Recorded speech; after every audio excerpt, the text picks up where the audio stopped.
all of its lusty glory. Your your fucking lusty glory in your hair. Yeah. What the fuck does that mean, Reed? My hair fucks, Jeremy. My hair fucks. Your hair is. Why do you guys have to talk such dirty language? Your hair is lusty. Yeah. It's like an Argonian maid. Oh no, stop that. Stop, that's a bad joke. I'm the fucking bad joke police. You're under arrest for telling a stupid joke. You'll never catch. Not even in the same state as you. Yeah, but I don't get the joke. There's no fucking extradition treaty between Oregon and Kansas. My jurisdiction reaches across state lines. I am Sam Porter Bridges, and I'm the one who walks from sea to shining fucking sea.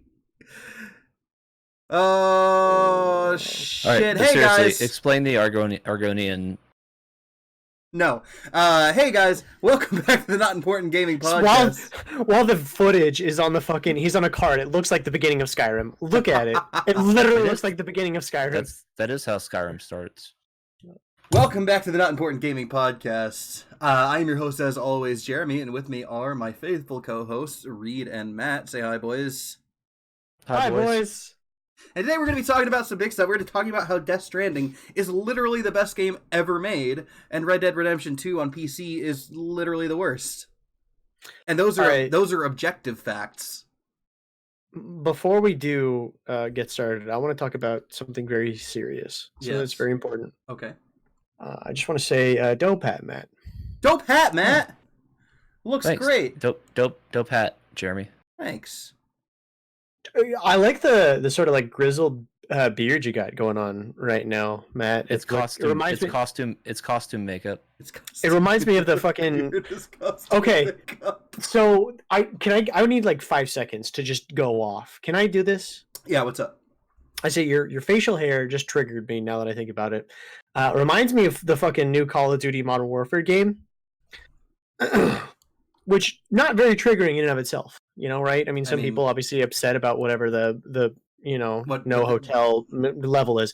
No, I am fucking so fucking tired of seeing the goddamn trailer ad for Modern Warfare 2. Did you know that the rules of warfare have changed? As I watched my anime last night, as I'm watching an anime called Ascendance of... I watched the show called Ascendance of Bookworm. Fucking amazing anime. Filled with tons of good warm feels. Weeaboo. Shush. Alright. So I'm watching this, right? I'm watching it on Crunchyroll on the Xbox app. And every fucking ad. So there's an ad that plays at the beginning, right? The fucking Call of Duty ad. Oh, that's crazy. Get to the mid-roll, which isn't even lined up with a commercial break. It just happens in the middle of the fucking episode, in the middle of a sentence. It says, another Call of Duty ad. Oh, by the way, they're playing 2 ads. Guess what the second ad is, Jeremy? It's another fucking Call of Duty. It's a Call of Duty ad! Okay.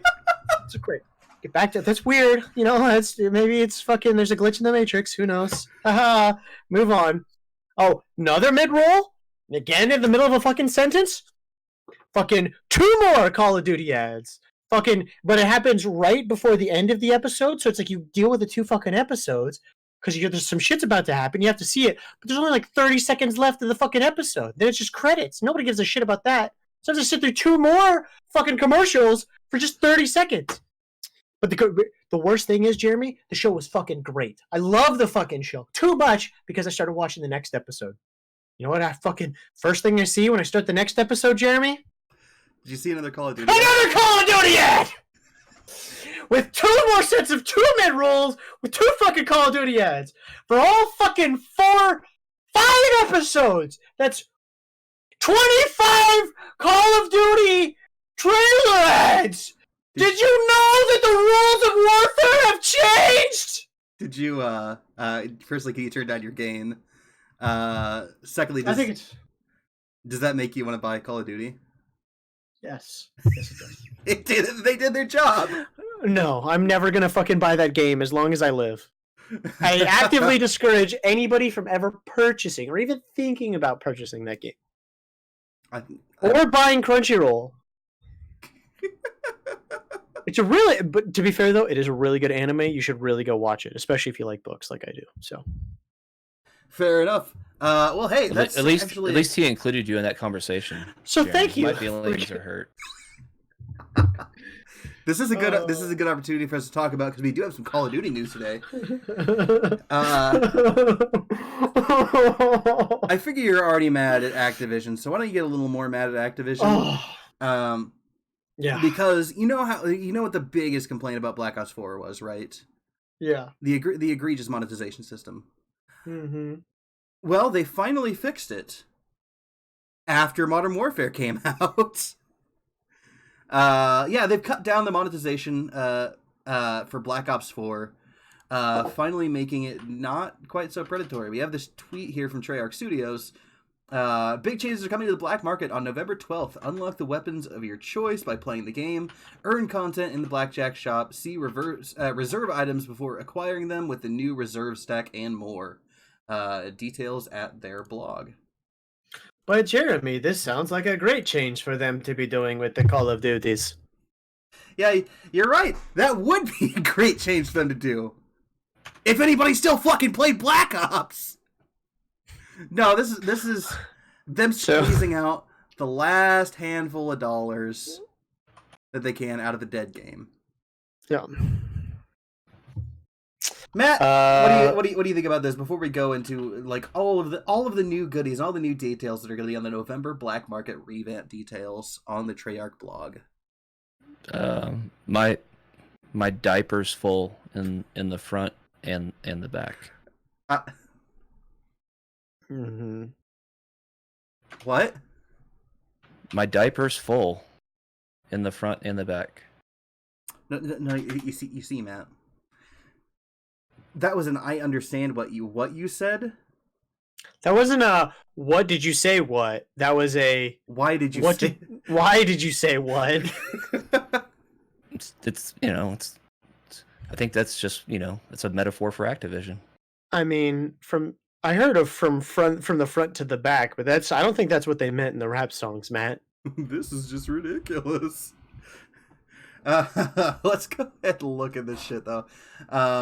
So on the Treyarch official blog, earn content in the Blackjack shop. It says in the upcoming updates, all players will be able to get access to more rewards. These changes will include a new regularly scheduled pick a weapon bribe bundle available for 50 reserve cases that allow players to select the weapon of their choice. A new rotating reserve stack that always displays an item from reserves that you don't currently own, which you can unlock by trading in 2 reserve cases.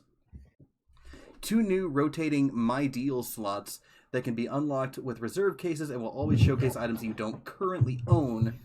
And reserve stacks and My Deals will refresh on a regular basis to reveal a new item, and we will refresh instantly after the current item on display has been acquired. On top of that, with this update, players can continue to earn reserve cases in 4 ways. Completing contracts in any mode, earning cases through standard reserve earn rate in multiplayer and blackout, unlocking contraband tiers after tier 50, and completing up to 2 daily tier skips includes the bonus daily tier skip in zombies for additional reserve cases each day after tier 50 has been reached. Basically what that means is all the shitty things or all the really cool things that you wanted when you were playing Black Ops, but were like roll of the dice to get, you can now just fucking buy them with the in-game currency that you can earn by actually playing instead of having to pay for it. That's bullshit. I mean, what about the people that want to pay for it? Devil's advocate, all right, because that's what I do. Devil's advocate. It's at the end. There's these are the death knell, the last throes of this game, right? Yep. Let's say I don't want to hop the train. I'm having too much fun with Black Ops. I don't want to jump into Modern Warfare yet, but I want to keep up with my friends. So it's like I want a last hurrah on Black Ops before I buy it next week with my allowance. I'm gonna spend this week's allowance on getting all the stuff that I was never able to unlock. Because you know what, I don't have the time to do all that, and I want to see what the cool gadget is that I never got to play with because I never unlocked it all the way. I mean, now, granted, they could just give that to everyone, Yeah. right? That would have been cool. I guess I don't see what the only way the only direction I could see this going is them trying to justify it by saying, "Well, you guys asked for us the ability to be able to unlock guns with gameplay, and then you guys got mad when we did that, so we're just not going to do that anymore." It feels like this is just a justification to not do that next game. To be fair, gamers don't know what they want. What? I do. No, that's a quote. I don't remember who from, but I do remember hearing it. No, it was the dude. Yeah. It's from a lot of different people. Yeah. Well, the guy that one of the heads at Fallout at Bethesda said it about like people complaining about Fallout 76. One of the devs or one of the head devs or whoever said that, and then it was also the guy from one of the guys from why do I have trouble remembering Anthem? Yeah, that as well. It's not good that I can think of at least a handful of people in both of those teams that could have said that, and I would believe it. It just happens to be from people working on games where their games have taken a giant dump. Yep. I believe it from and then they're tired of people complaining about it. Yeah. No. What was that, Reed? I would say you just killed a lot of people in Insurgency. Yes. Like, normally when you put in gameplay clips, especially of first-person shooters, you play like garbage, but now it's like... Well, that's... was it a bot match? Yeah, this is bots. No, I think that like a lot of games... You shouldn't have admitted that! Well, there's no names above them, so... Yeah, I think this game, or this game in particular, Insurgency, I'm really bad in multiplayer. But I'm really good at bots for some reason. Is it because because may they're not be you, bots? Jeremy. It's the chaos of the multiplayer. Even better than an average an average bots player. I generally hit the top of the leaderboard. I don't think I do in this match, but I generally do. Okay. Also, the guy who is holding the top of the leaderboard in this match is an absolute god. I spectated him a few times when I am dead, and Jesus Christ, he's good. Well, if he's that good, why is he playing against bots? Because bots are fun in this game. Bots are a lot of fun in this game. Playing against AI is more challenging than playing against people. No, people have to be way more challenging than AI. Oh right? yeah, there's no world where AI is more. No, people are absolutely way more challenging than AI. But now that you say it, I would love to see open AI take on a first-person shooter. It'd be interesting. I feel like there'd be a lot of people that complain about aimbotting though, because I mean, it literally has to be. Well, but here's the thing: it is an aimbot. Open AI wouldn't like have the hard coding in to like snap to someone's head. It would have to learn what a head looks like. Okay. And it would actually have to like move the mouse. Also, that was the worst fucking timing. Just run to the door. He kicks as it gets kicked. Yeah, which apparently kills somebody. Yes. So if you ever want to murder somebody, just tell them to stay on the other side of the door while you kick it in. Anyway, I think we need some palate cleansers. Yeah, let's talk about something that's not shitty. Let's talk about how fucking Mario and Zelda had a baby. Can we get some footage from that, please? This game throws the Mario universe. Are they gonna stay together, or does Mario have to pay like child support? Well, you know, I think it's kind of like a love child, and they're both rich. One person is the ruler of their own country, and the other one's Zelda. Every map from Ocarina of Time has been recreated to work in Mario 64. This game has 171 stars. This reminds me of a game I played. Obtained through platforming, Which one? Puzzles, solving mysteries, and Mario unlocking new 64. abilities. There are over 20 abilities to find in this game. Some cool examples are the Fire Flower, Mario the World. Head Boomerang, Isn't this or the Cover awesome? Boots. Each dungeon has a new boss and an item that you have to What? find to recreate that Zelda feeling. What the fuck is game this? also features a beautiful remaster of the Ocarina of Time soundtrack using the Mario 64 sound font. It's the Super Mario version of The Zelda, format for the Ocarina of music Time. is similar to the one that Ocarina of Time uses. It was actually very easy to one-to-one Isn't this transcribe awesome? every single song in the game. The game follows a formula that is very similar to other Zelda games and similar Metroidvanias, as far as story and ability progression goes. However, it is a 3D jump and run. I think this new formula makes for a very fun and interesting game experience, even though the visuals of this ROM hack are admittedly kind of scuffed. Weird. But don't take my word for it. Since this game is completely free, you can try it out right away. Just use the download in the description and you're ready to go. I'm at a loss for words, honestly. Like, how is that not the coolest thing you've ever seen? That's an unholy bastard child. That's not the right thing. And it shouldn't exist. Also, Mario literally just smashed the like button. That video right there is a fucking spit in the face of God. And how fucking dare you bring that unholy filth into my podcast to read? It's okay, I am the Antichrist. I'm at least a murderer. We'd established that today already. What's wrong with that? What's wrong with How is that not hype as fuck? Mario into the world of Zelda? Disgusting. Just for It's fun. wretched. I'm sorry. I really like fucking Kate Beckinsale. like... I like Kate Beckinsale and Aubrey Plaza, but if you chopped them up into pieces and sewed parts back together from whichever one you felt like, even better version, it would not be. It would not be good. But what if they took Link and threw him in Super Mario World? That would be also awesome.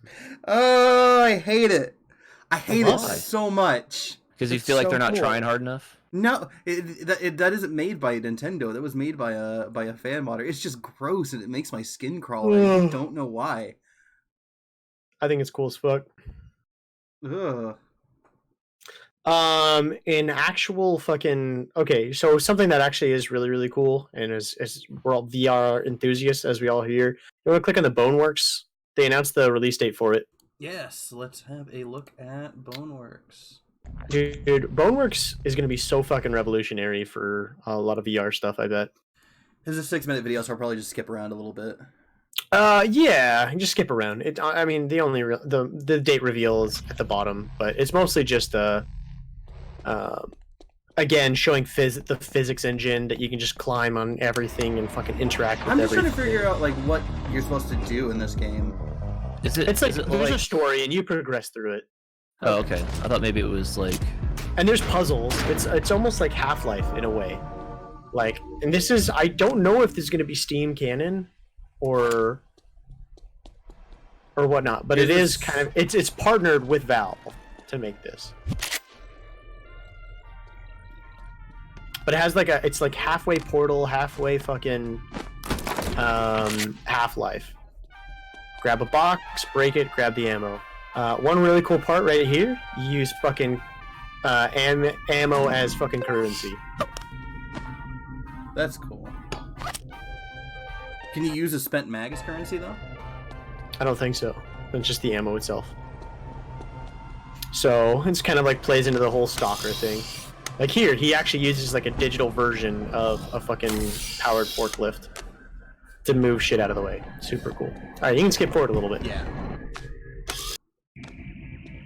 When's this coming out? Let me go back a little bit. You'll find out at the end, Matt. This is the shit that really makes me want to get a fucking Valve index. It's not what all the bad guys look like, right? No, there's a variety of enemies. Like there's some like little bastards. Nope, that was a hostile NPC. It was staring at the wall. Well, you know, I don't think this is an AI focused game. This is, well, you'll be surprised. That was like, this is like tutorial level shit. See, he's just fucking dropping shit from up high, and the physics will actually kill and damage him. So this is the like the tutorial section of early on in the game where the enemies are all easy to kill and like very just introducing you to the very basic concepts of different things. A Glack! I had no idea they were actually they were even making this game. Really? We've shown this. We've shown this talking before. about this for like months. I know, but when he starts talking, I don't listen. Look at this shit right here. That's fair. Maybe not. It's coming up here. Show this next like couple seconds because I want to show him climbing on pipes and shit. If that's what this next part is. Yeah, here it is. So you can just climb on stuff, Matt. This is awesome. Oh, it's like super awesome. And you can just shove boxes around. Yeah. Now you can skip ahead. Okay. And and then he'll open the door, which will release like more hostile NPCs. There's some puzzle solving, which he does right here. You can keep skipping ahead. What are they talking about for like gameplay time? Because it's usually not that great for VR games. He's been working on this on a long ass time. So I don't know what the actual gameplay time will be like. So, can I scum save? Probably. I don't know. Good. That's the only way. Yeah. So he's gonna. Games. We'll sight through the scope. Yeah. There's other videos I'll have to show you after the podcast, Matt, that just really just do this game justice. But this game this game will single-handedly like revolutionize the physics of VR, because a lot of it is based on, I mean, just like making holding and handling stuff realistic and feeling real. Oh, by the way, this 12, is the 10, 19. Yep. So yeah, December 19th or December 10th. So it's December 10th. So it's this Christmas. I've been talking myself out of buying an index, but I may do it. Oh yeah, no, sooner than I thought. I mean, it's you don't need an index to play that game, do you? Nope. You can play it with I need it to feel good. The big thing that you're gonna want is the new controllers, because the controllers have the grip sensation or the grip sensing where you can actually like control your fingers. Mm-hmm. You know, like. So I was just gonna buy the headset and not buy the controllers because I didn't want to spend. The controller. Why would you buy? But the controllers are the controllers the stuff that you're gonna actually like get the full grip on stuff. Like that's gonna have. I know. Yeah. I just didn't want to. The headset. I thought I could just get away with just doing the headset. No, the controllers are like the good part. Well, I don't know. The headset's also really dope because it's got the high FPS.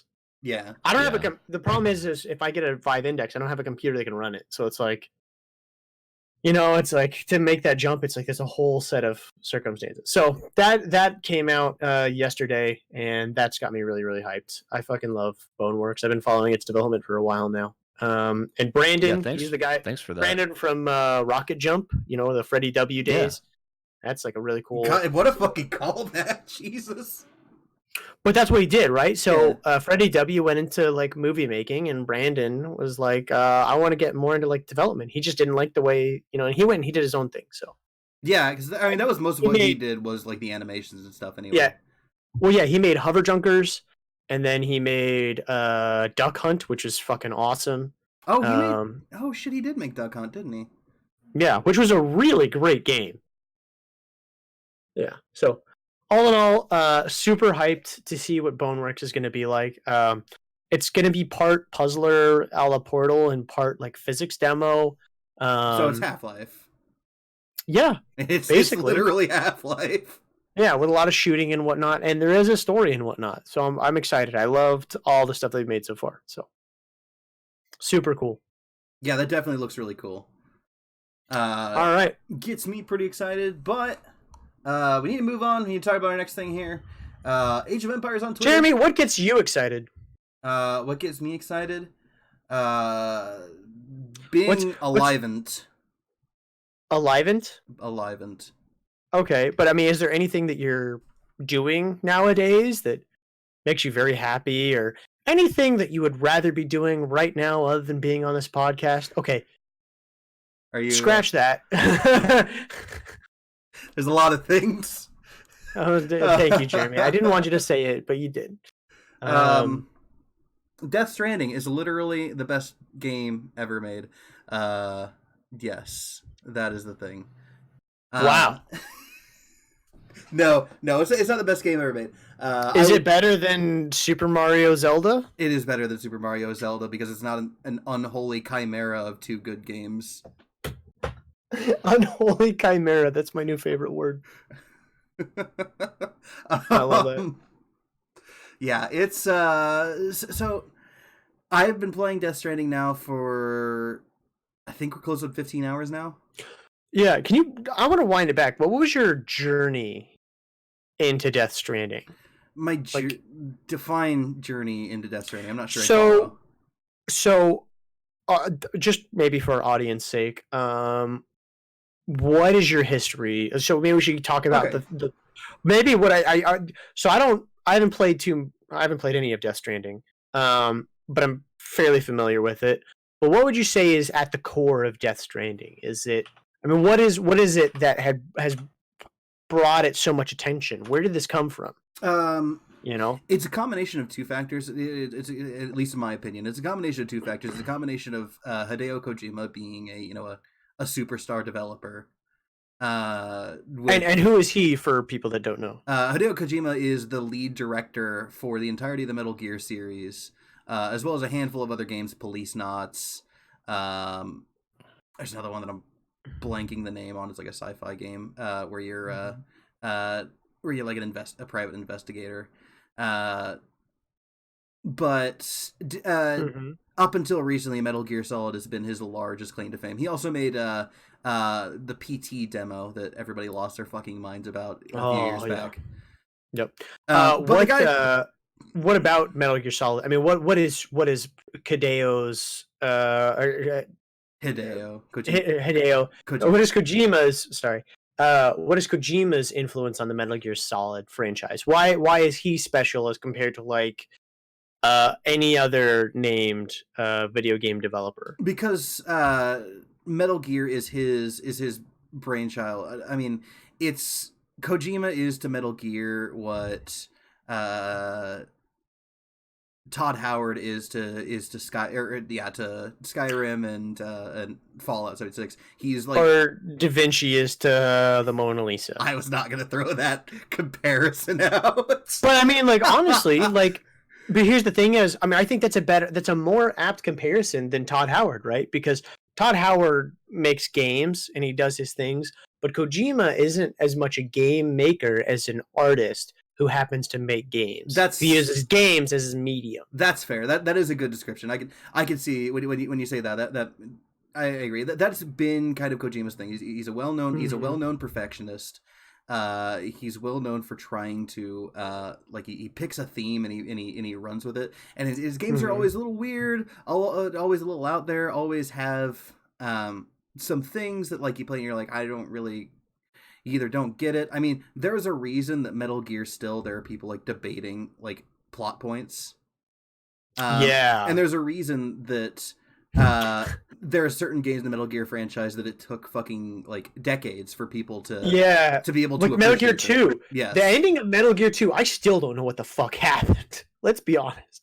I know that I fought the bosses, but there's something about a moonworm and Harry Carey and rocks. Well, that all starts happening because you installed the virus. Yeah, I know it's fine, Jeremy. So you're a scholar. I'm not. That's fine. I don't know, and I'm okay with not knowing. But Metal Gear has been a big part of my life for a long time. It's it wasn't one of it wasn't my first game ever. It wasn't like a thing, but it was the game has been like a major influence for my love of games and your love life. Not my love life, but a little bit of my family life though, because my dad's the one who introduced me, and it's one of the few games that me and my dad can like bond over. Cool. Yeah. Wow, that's super nice. So I mean, if he's so renowned, why did he leave the Metal Gear franchise? He did not leave. He was fired. He was fired from the Konami. There was some bullshit. I'm sure I'm sure it must have been a very cordial. I mean, after making these amazing games and doing all this amazing work for Konami, I'm sure it was a very nice send off from them, right? They were very happy. No, a shit show, and they did him and his entire team dirty. They took away his stapler. They locked him. Okay, I'm obviously leading Jeremy on a little bit. They locked him in a fucking room for the last, 5 months of development? Yeah. And he wasn't allowed to talk to his team directly. Yeah, he wasn't allowed to talk to his team directly. He basically was completely kept from having a say in anything to do with the game. And on top of that, his team the loyal members of his team were gradually one by one picked off and sent to fucking factory floors to make pachinko machines. Oh. Yeah, dudes with fucking bachelor's degrees. People who, have spent their lives making some of the best games on the planet. We'll come back around to that, but I remember one of the key moments, and this is why I think when Hideo Kojima not just went from just being like a normal person to being, or this tragic figure that kind of some people knew about, to being I think, very in the public eye Mm-hmm. was during the award ceremony, the VGAs, Video Game Awards, which I think used to be a joke, but Jeff Keighley took on and made it his baby, and has really made it, I would say, a very honest love Oh, letter that's to right. video games. Kojima wasn't allowed And- to accept his own award for his own fucking and game. I totally he forgot was a- about that. Exactly. Kojima wasn't even allowed to accept his own Game of the Year award for Metal Gear Solid 5. And Jeff Keighley, who became a friend of Kojima-san's, he sent out his heart. He said, this award is for you, Kojima. And after his contract was up with Konami, they were able to connect, and I mean, they were already connected, but they were able to give him his duly just award. So, yes, that's I think when a lot of people went from recognizing him as being a great video game creator to loving him as a character, and seeing Kojima's love of video games and storytelling. So, Yeah. which was then at the Game Awards when he announced his new studio. His new studio, Kojima Productions, same name as his old studio. The man is, in no short terms, very much in love with himself. I won't deny he's got a little bit of an ego, but well, a lot of business owners name their businesses after themselves. I mean, it's just easy. So most studios, most studios tend to have like a fun, like flashy name, like Splash Damage or Red Barrels or 12 Chamber Collective or something like that. Kojima very much wants you to know when he's involved with a project, to the point where it's become a meme. That Kojima plasters his name all over his products. A game produced by Kojima, directed by Kojima, just a game by Kojima, Hideo Kojima. It's a big thing.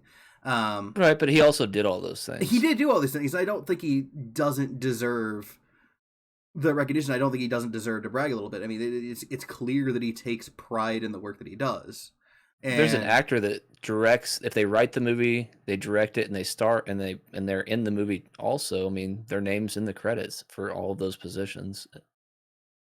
Yeah, I don't, like I said, I don't have a problem with it. Mm-hmm. I'm not saying it's necessarily a bad thing. I'm just saying he's got an ego. He wants you to know that. I honestly, I think that's more of a good thing than a bad thing.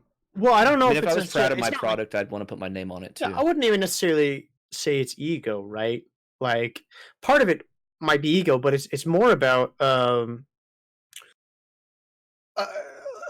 taking ownership of work that you're doing and bearing the weight of the success or failure of it by well, there might have been a part of his life where he did work that he didn't get credit for, so he was like, "Fuck that! I'm not letting that happen again." Well, I'm not even sure saying it's funny. I'm just everything saying, like, that I do. Yeah. It's funny because there's a quick correction. As a side note, a quick correction: the game wasn't announced at the Video Game Awards. It was actually announced at E3 in 2016. I was going to say, I was pretty sure. Myself. I was pretty sure he was still under the non-compete, With which a is legendary fucking trailer. Yeah. Oh yeah. Yeah. I mean, he was, at that point he was under non-compete because that was another part of his termination. Was he wasn't allowed to make any games. He wasn't allowed to work for a studio for a full year after his firing. So there was a year of complete radio silence from him. And was he technically fired or did he resign? I don't remember. He was fired. Okay. It had to do with yeah, fuck you. You're gonna pay me unemployment whether you like it or not. Yeah, it had to do with a couple of different things. Kojima's well known for going over schedule and over budget because he is a perfectionist. He focuses on things that he probably shouldn't focus on.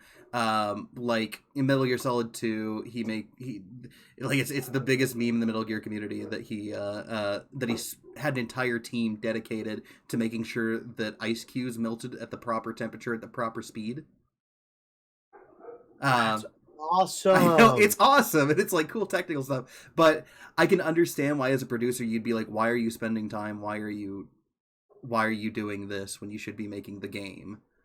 Well, because he's not a fucking game maker. He's an artist. Yes, but I understand why a producer would be annoyed by that. Yeah, I get it, but also fuck Konami. Time is money, you know. On top of that, and this is speculation. Can we get a fuck Konami in the chat, please? Yeah, let's get a fucking Konami, boys. Fuck. Yeah, there you go. Fuck Konami.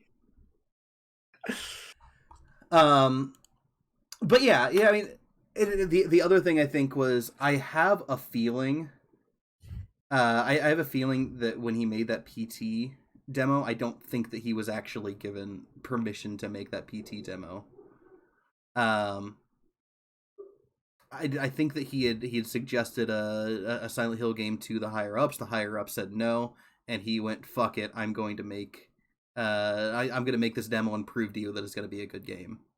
Dude, like what was it? I would say like 10 years from now, we're gonna get a fucking documentary about the actual history. And I want to know what the fucking real shit that went on. I want to know from the inside what's. There's already been some web documentaries, and when they've talked to people who have worked in the studio and gotten their thoughts on it.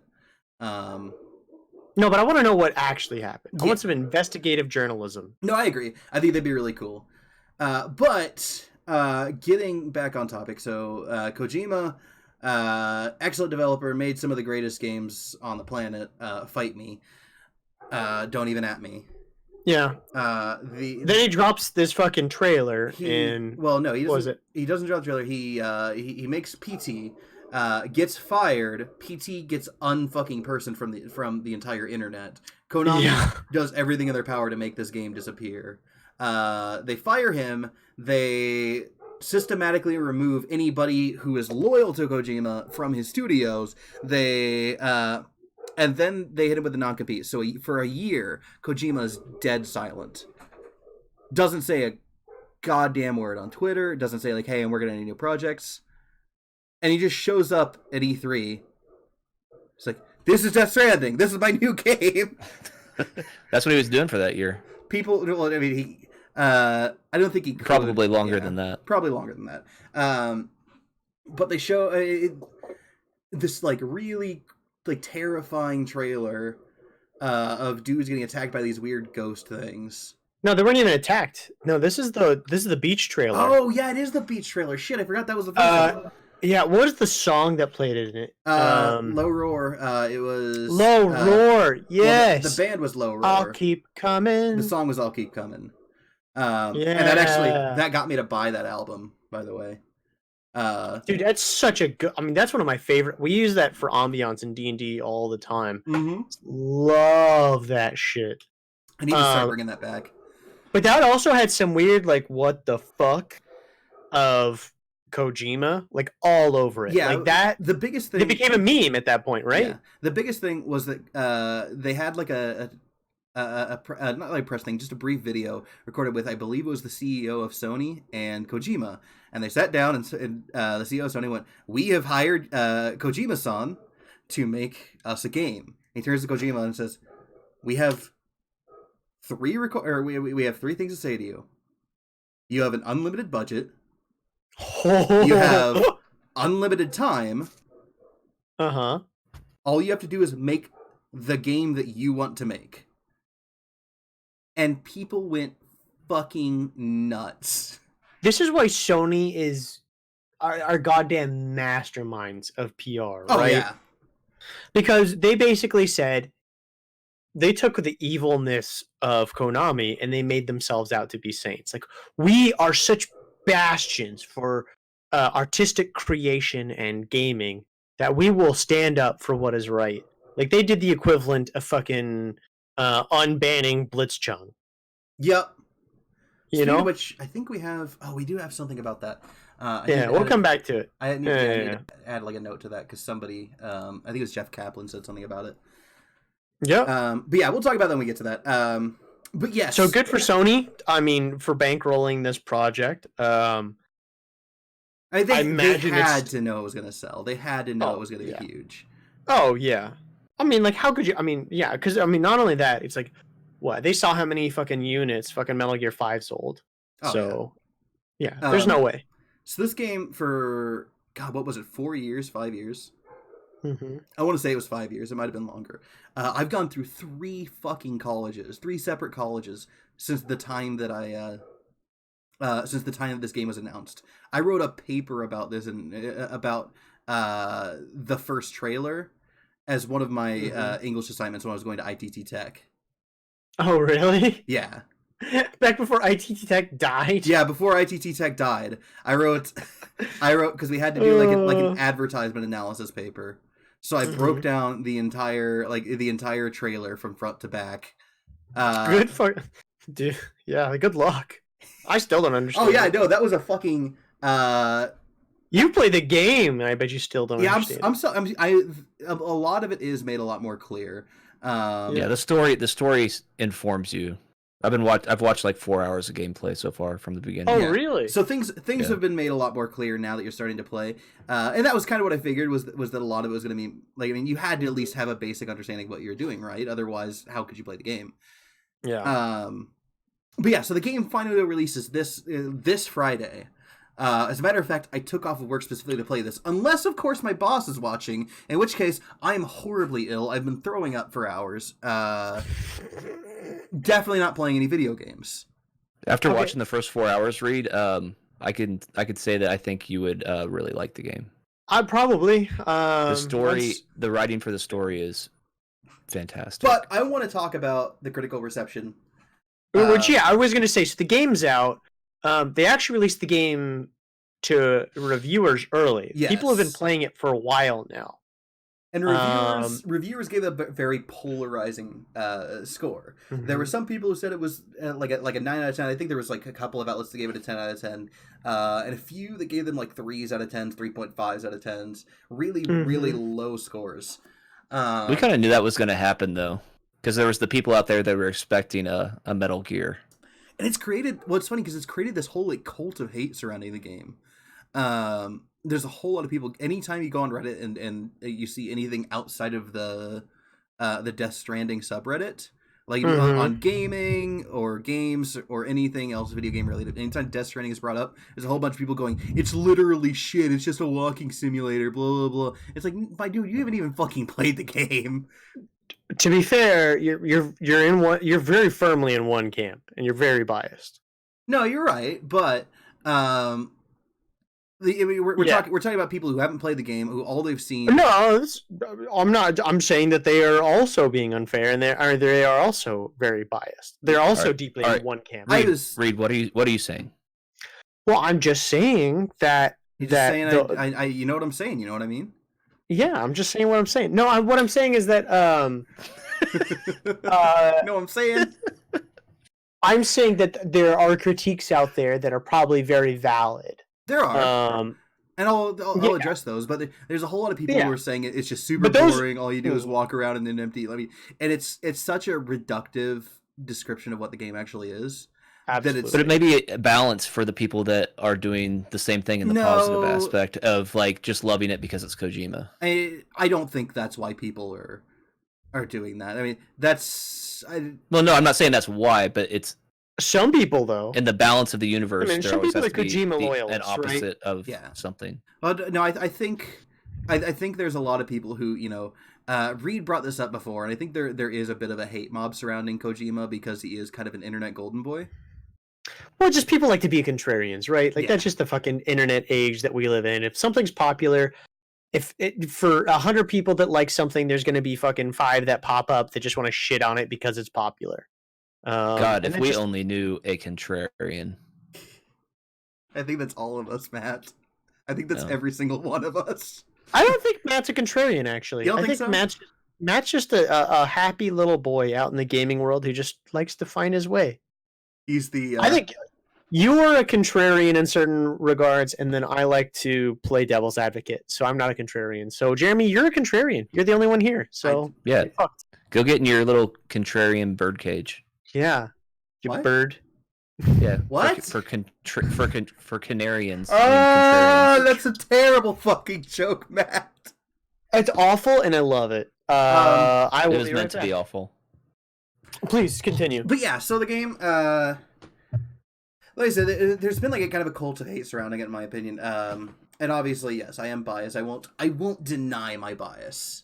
I very much am a big fan of Kojima. I'm very much a big fan of his work, of his storytelling, and all of that is in spades in this game.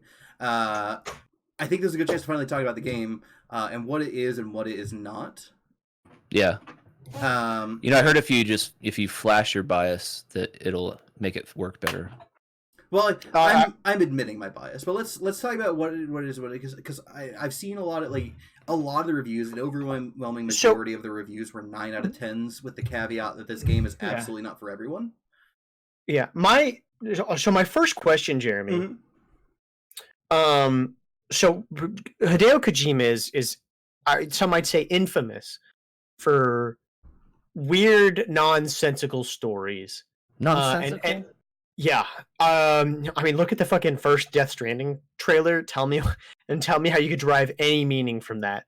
Well, it'd be like reading one random page out of a book and trying to contrive a story. It's not nonsensical. Listen, you just only Matt, read one page from the book.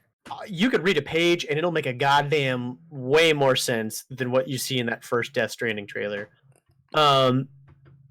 Jeremy, my question to you is there a story and does it make sense? Yes, there's a ton of story. It's kind of what I was hoping that we were going to see. It's very much in the style of like Metal Gear, where cutscenes aren't just a thing happens.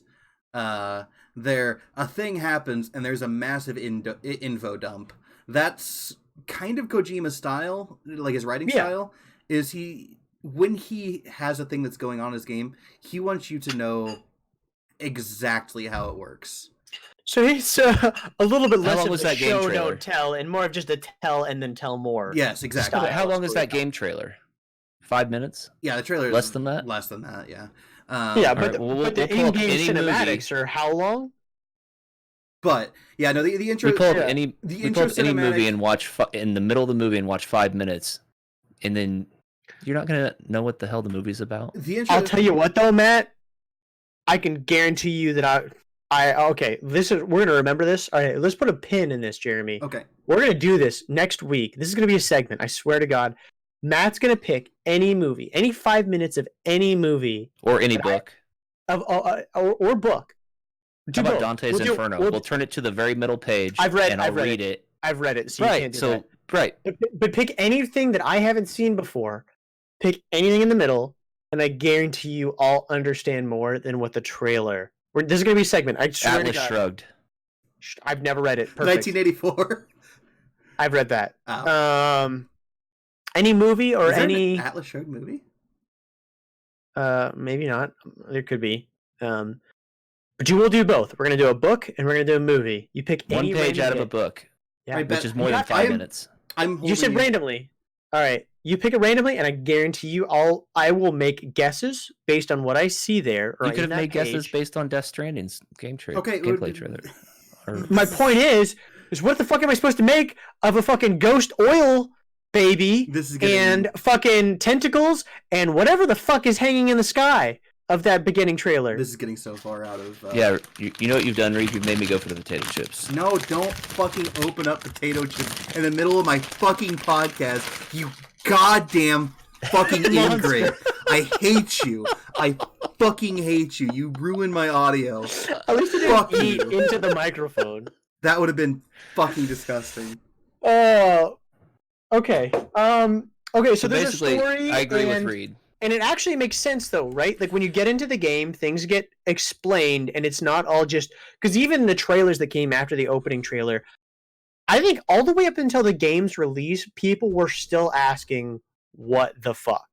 Yeah, so the game, very simply, in a nutshell, is literally just about going from coast to coast, connecting people.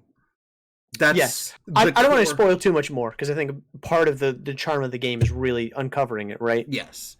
And it's very deep as far as its messaging. Yeah, that's the core principle, and you're right. Yes, it does have a thing. I mean, Kojima's been known to when he makes a game, he picks a theme, and that is the theme for the entire game. For Metal Gear Solid 1, it was jeans. For Metal Gear Solid 2, it was memes.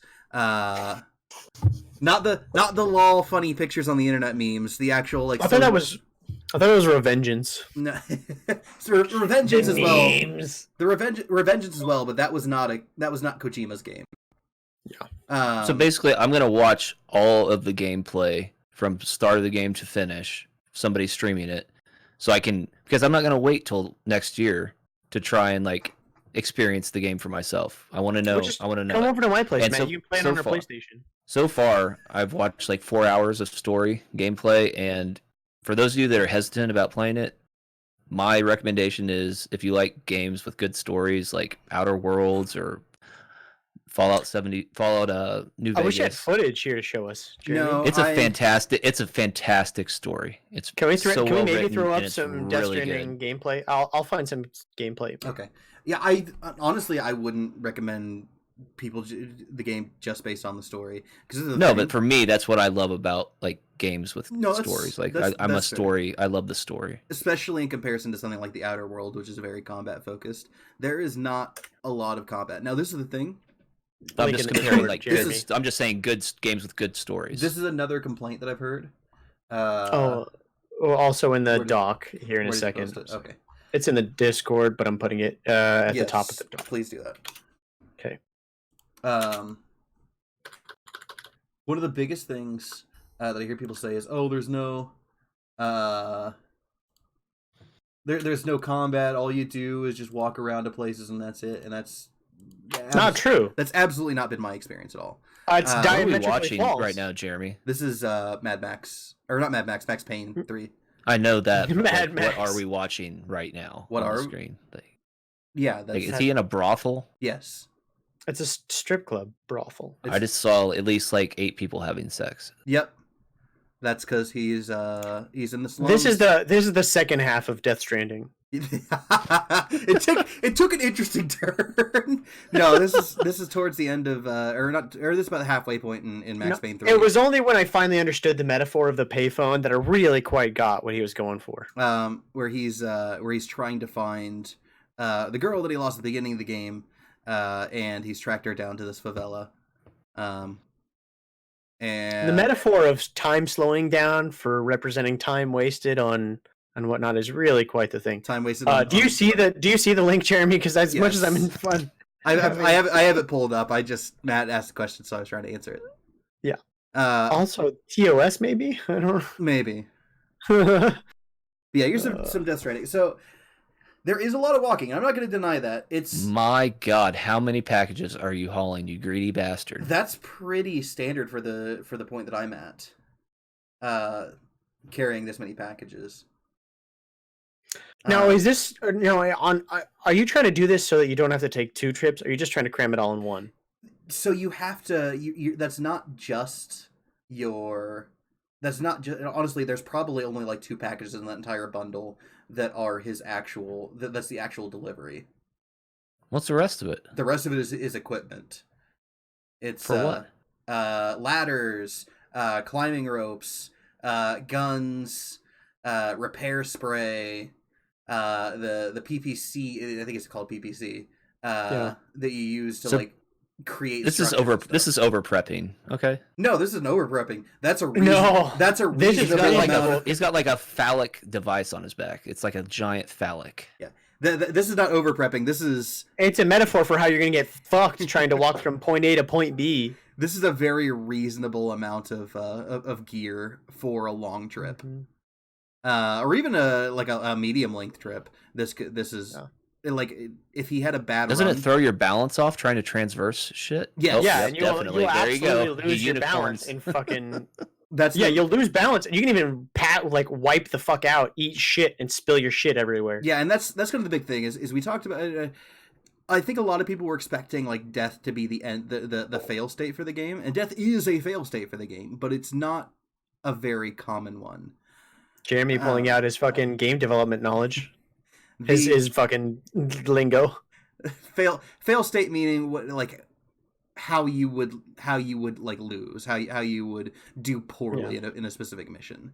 So most games, death is the fail state. Death is how you lose the game. Yep. Is this you playing, or is this no. YouTube video of somebody This else? is generic. Yeah, this is generic video footage. that Reed found. What the failstate is in Death Stranding is you damaging a package.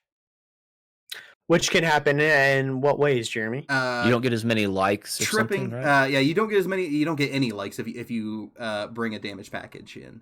And likes, which is our likes are the currency, correct? Likes are not a currency. Like initially, that's what people thought likes were a currency, but likes are not a currency. As a matter of fact, the currencies are all like supplies, metal, chiralium crystals, ceramics. So mats, like normal materials, like Yes. to equate that to normal video game speak. Yes. And why is that a good thing if you get those? Like, how does that help you deliver them somewhere else? How likes help you is they increase your rate of progression. When So you need them to unlock certain techs. No, as you basically you have like a score that you get at the end of every delivery. There's like a 5-pointed star that as you that rates you on how you basically. So if a customer commends you for being quick, you'll your quickness your quickness stat will increase. And after there's a sign that says no peeing. Yeah, that's a player created. I know that's a player created sign. Yeah, these are all player created signs. That's funny. Yeah,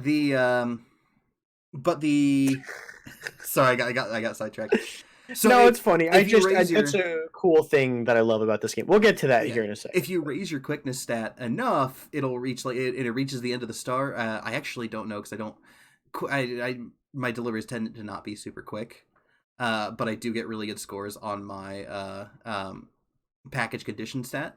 But I believe if you get your quickness stat up high enough, your character becomes faster. Sam becomes quicker. Nice.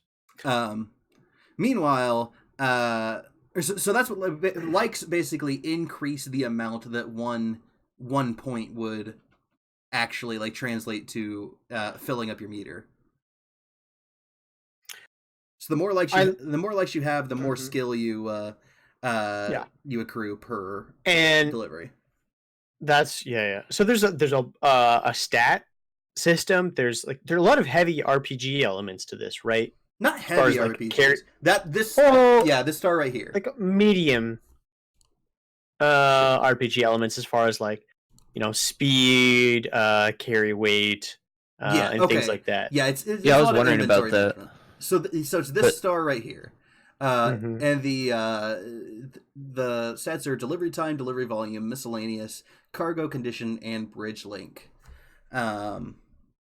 The more bridge links you get, the more likes you get per like. Cargo condition makes it easier for you to makes your packages more durable.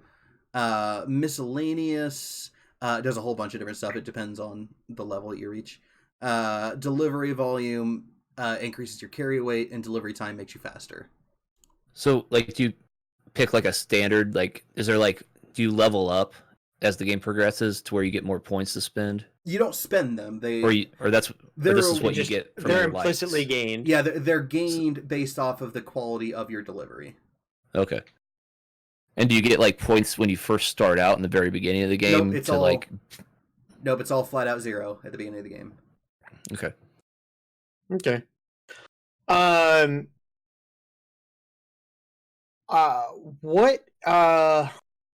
I want to talk a little bit about the graphics because on the outset, it's a very beautiful game. Yes, it is. One of my favorite things that I love about this game is how they've used facial technology, not just for the main character, but also for all the different side characters, things like that. It allows for, I think, a better acting performance than just about almost anything you see in most other games, barring like Last of Us and things like that.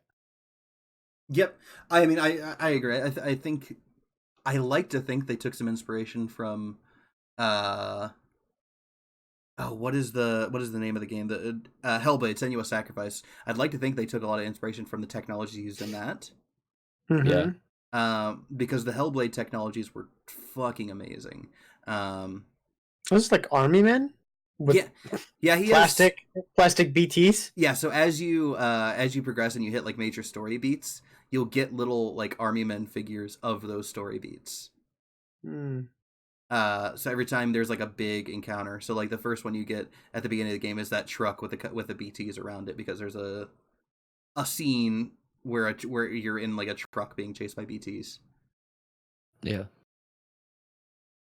But we can't expand on that because yeah, I don't want to go too far into story stuff. What's up with the handprints? I gotta know. Handprints. So Sam has a disease called Dooms. That basically allows him to be physically. It allows him to. People can't touch him. Yeah, it allows him to physically react to BTs. Basically, he knows when they're close because his skin gets irritated. But if someone touches him, it burns him.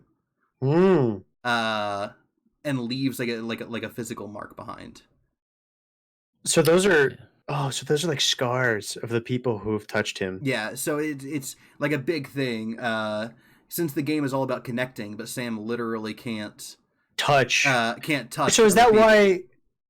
Whoa, that was creepy. Is that why when he like delivers stuff? Oh, now he's wearing the skull mask. Oh, that's one of those hallucination things. Yes. So is that why whenever he makes a delivery, the person he delivers to is always like in a hologram? No, that's because the people that he's delivering to aren't actually. They're either like preppers who don't want to come out of the building, or because it's so dangerous outside. Basically, this society, the only people who actually leave are porters like Sam. Everybody else stays inside for their entire lives. Hey, for the people in the chat that have been joining us, have any of you guys played this yet? Feel free to chime in as we're talking. We love the interaction. Yes, absolutely. So now a lot of people have said that this is just an art piece game, that there's no gameplay elements. What are the fun game? I mean, like, is there combat? Is there is combat, stealth elements? Like, because people probably come into this thinking like Kojima, Metal Gear Solid. So what are comparisons to that? Franchise? There is a lot of stealth, and you can definitely see the Metal Gear influence in the stealth mechanics. The combat, there is combat. It's a little lackluster until you actually get weapons. But honestly, most of the time you want to avoid combat anyway.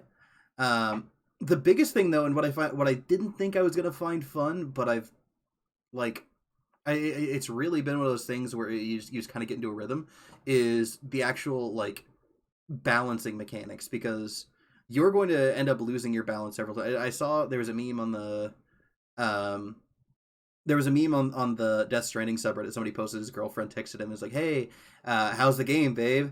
And he goes, "Oh, it's great. You trip and you fall down sometimes. Sometimes you trip and you don't fall down, and you try to avoid the rain. It's awesome." And it's pretty true. Pretty true from what I've seen. The rain, I think, is really cool, right? Yes, the rain is really cool. So the rain is called Timefall, and what it does is it like rapidly accelerates time on anything it hits, barring a few like specialized materials.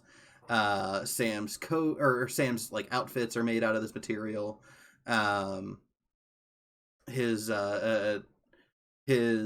like boxes that he carries are made out of a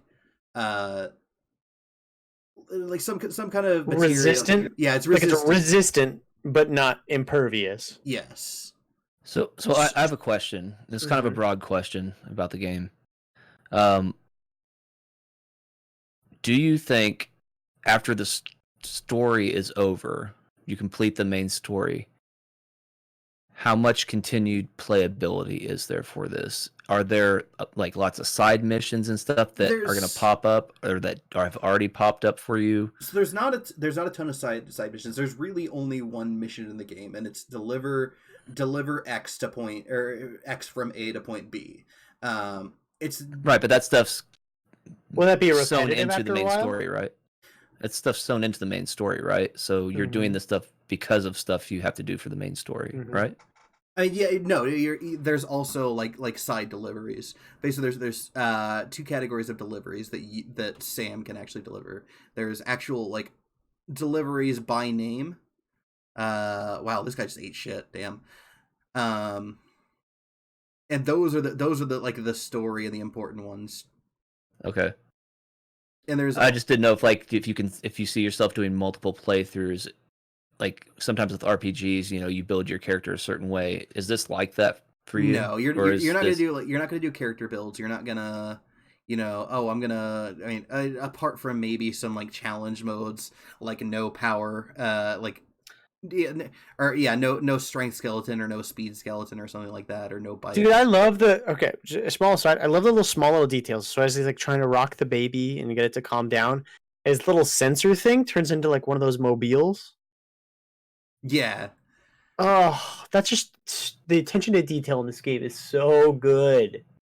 Sorry, that's just something I was thinking about, and because I'm not gonna want to play it myself. It's just curious, like how much gameplay story is there, and is there going to be continued gameplay for people after the story's over? I don't think the game is particularly interested in like continued gameplay after the story is over. I don't think. Okay. I mean, that's the thing. Mm-hmm. Is there so many like so many games are focused on replay value, and I mean, sure, there's definitely something to be said for that. But I don't think. I think this is a game that's meant to be experienced once. Okay. For the story, and then you're not really supposed to go back to it unless you're like, I need to understand what happened. And there probably will be people who just enjoy the core gameplay loop so much that they will. Do you anticipate DLC? I don't think so. No. Okay. Unless something like they leave you on a cliffhanger at the end, which I don't think is cool. Excuse me. Yeah, but I mean, so it's like it's a like a fully complete one playthrough kind of game, but it's not a game you're going to be done within 6 hours, and it's going to be something that you're really going to have like this big full breadth experience by the time you're done. Yeah. So. Is there any other games that we can compare to that are like one playthrough experiences? One playthrough experiences. Because I've been trying to think about that, and I'm not sure. I think that's the way the Metal Gear. Yeah, the Metal Gear games are absolutely intended to be played like that. Now I don't know. I've played it, but I've played through those. I'm guilty of playing through all of them about it. But I feel like that. Because it also lends to it, like that has a style of like there's different types of playthroughs. Okay, so you just saw him looking up and he saw that rainbow up above. Mm-hmm. Yeah, that's a big. It's like an inverted rainbow, and that's an indication that BTs are near. Oh. Yeah, the rainbow is like instead of going in like an overhead arc, it goes in like an underhead arc. It's really creepy, and it does a really good job of putting like this pit in your stomach as you go like, oh shit, I gotta walk. How much of a horror element does this game have? So normally not much. It's very desolate, it's very lonely, but it's not that scary. But once the BTs actually show up, I don't want to spoil too much about it, but I hear that it's an experience dealing with it for the first time in and of itself. Oh yeah, no, the first time especially it is. Dude, the first time the BTs fucked my shit up. I didn't die, but it was like I had to go change my pants for sure. Yeah, you had a load from the front to the back. Oh yeah, yeah. It's the front and the back, not front to back. From the front to the back. Touch your toes. All right.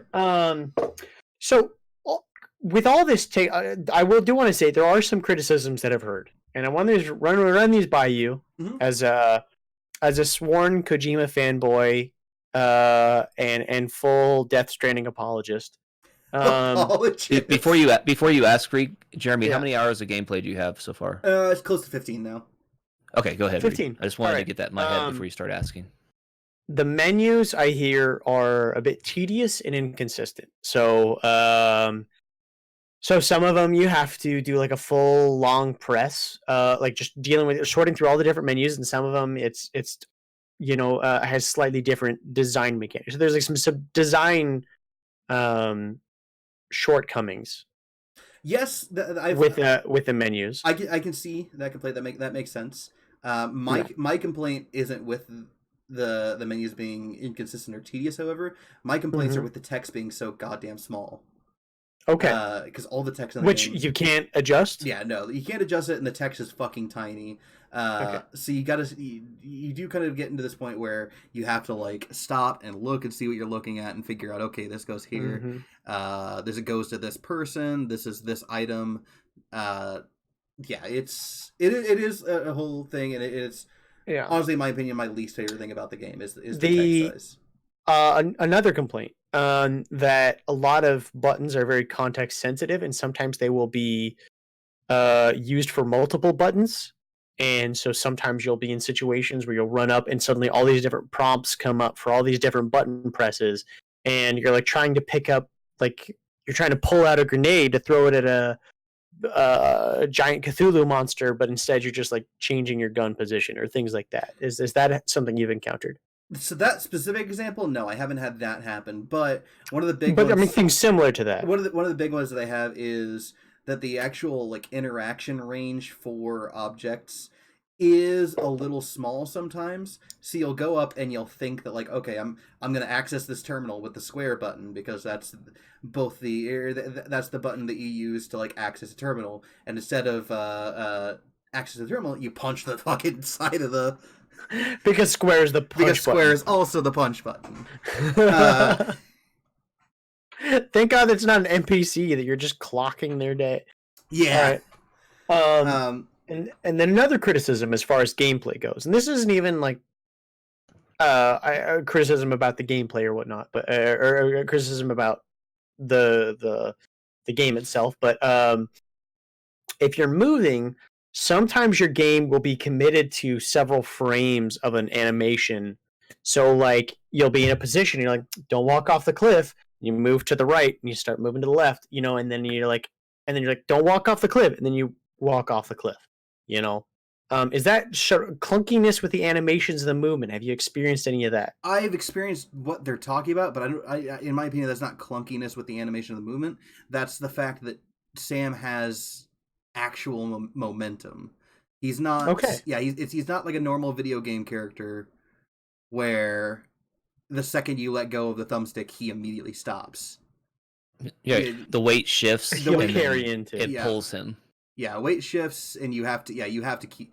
So if you're close to the ledge, and you like veer off to the left side with your thumbstick, Sam is going to veer off, and if you're too close, you might not have time to readjust because Sam's carrying 5 trillion packages on his back, and trying to shift that weight back to the right takes some effort. Okay, no, and honestly, I kind of understand that, right? It's kind of one of the inherent nature of like. I'm choosing to like quadruple my load this run, so I don't have to do it in 2 trips. I can make it all in one, sort of thing. Yeah. Okay. That and just the fact that, like I said, in a general run, you are carrying an obscene amount of materials as well, like ladders, stuff to help you get across whatever you're trying to get across. Yeah. I don't get why this guy's not using any ladders to help him like ford rivers. He's trying to just walk across them, and that is such a dangerous. That's so like that drains your stamina so quickly. Does he get more points for not using the ladders? No. Does it cost him money to use them? If you lay the ladder down and other people use it, you can get likes. Yes. Which is a good point to bring in this whole social aspect. So obviously there's a whole metaphor, right, of like connecting to people and going outdoors. What has your experience been with the social aspect? Is it a bunch of just like nice chest ahead, or there's a little bit of memeage like that, but one of the biggest thing that I can think of, and this happened to me last fucking night. So I played most of the day yesterday, and when I left, I was in a region where me and a few players were in the process of building a section of highway. But you couldn't see the other players. You could see what they had done. Yeah, right? I couldn't see the other players, but I can, like, every time I come back, I see that the meter for whatever materials, so, like, metals has gone up since last time I was there. Or that's cool. Chiralium crystals has gone up. So I knew there were other players also contributing to building this section of highway. Which highways make a big difference. Yeah, but highways make a huge difference. But they cost a shit ton of materials. Yes. So I'd finished loading everything. I finished up. We had a party with some friends that I went to last night. It was like my only social obligation for the week. So I get off. I shut everything off, and I head up to the party. I'm there for a few hours, and I came home. I was like, I'm going to throw this on some more. I know it's like midnight, but I'm a horrible, disgusting hermit. So I'm going to stay up till like 3 playing this. And I got online, and I head outside to where the highway is. So I'm like, I figure at this point that section of highway is probably finished, and there's probably like they're probably started on the next section of highway. I get out, and the highway is stretched all the way from the first building all the way to my next objective. Wow. Okay, question. So do you go back into... So if you do work in a server to like help build something, when you load into a server again, you'll go back into the same one where that work was being done? I'm not entirely sure. I'm not going to lie. But you did. I am curious, right? Like, like from here on out, is that highway always going to be there? So the highways, all of the stuff will deteriorate over time thanks to the rain. So players have to either like keep on the upkeep, constantly pumping more materials in it to keep it in good shape, or let it fall to shit. So this really speaks a lot to the whole, and again, I mean, this is the metaphor of like people connecting and working as a group together on this. Yes. Do you know how quickly the road will deteriorate? I know that I just now, after 15 hours, starting to get messages that some of my ladders are falling apart. So I have you get messages when you're not online? No, not when you're not online, but like I've come back on. But they'll be there when you come back. Yeah, when I come back on, it tells me that a ladder that you placed is starting to deteriorate. But you can go fix it. I love that idea of characters who never directly interact are working together to build these different things, and it's like you'll come across a fucking stone outcrop or something like that, and you're just like, how the fuck am I gonna get around this? And there's a fucking beautiful ladder already set up for you by someone else. And then it's like I used my last ladder to ford a river fucking 3 miles back. I would be so fucked right now if it wasn't for this god gamer. Thank you, Assmaster 420. And then you hit him with 1 trillion likes. And then you're just there, and it's like, because that's like a mini game, right? When you're giving people likes, you're like mashing that. Yeah, because you only have a few seconds to give people likes. You have to to hit it as quickly as possible. As many likes as you can give it before the end of the thing is how many likes they get. And right now I'm up to like I can get close to 120 likes for each item. And that's a thing. That's like an RPG stat that you're trying to raise. So yeah, and it doesn't do anything for you at all though. Yeah, but except for help other people. Yeah, which is a theme. Yeah, Reed, you might find this interesting. Like points in the game where there's like BTs, people have set up like escape ropes and stuff like that. So like you're running from some BTs, and you happen to find a rope that helps you climb down the cliff to get away from them.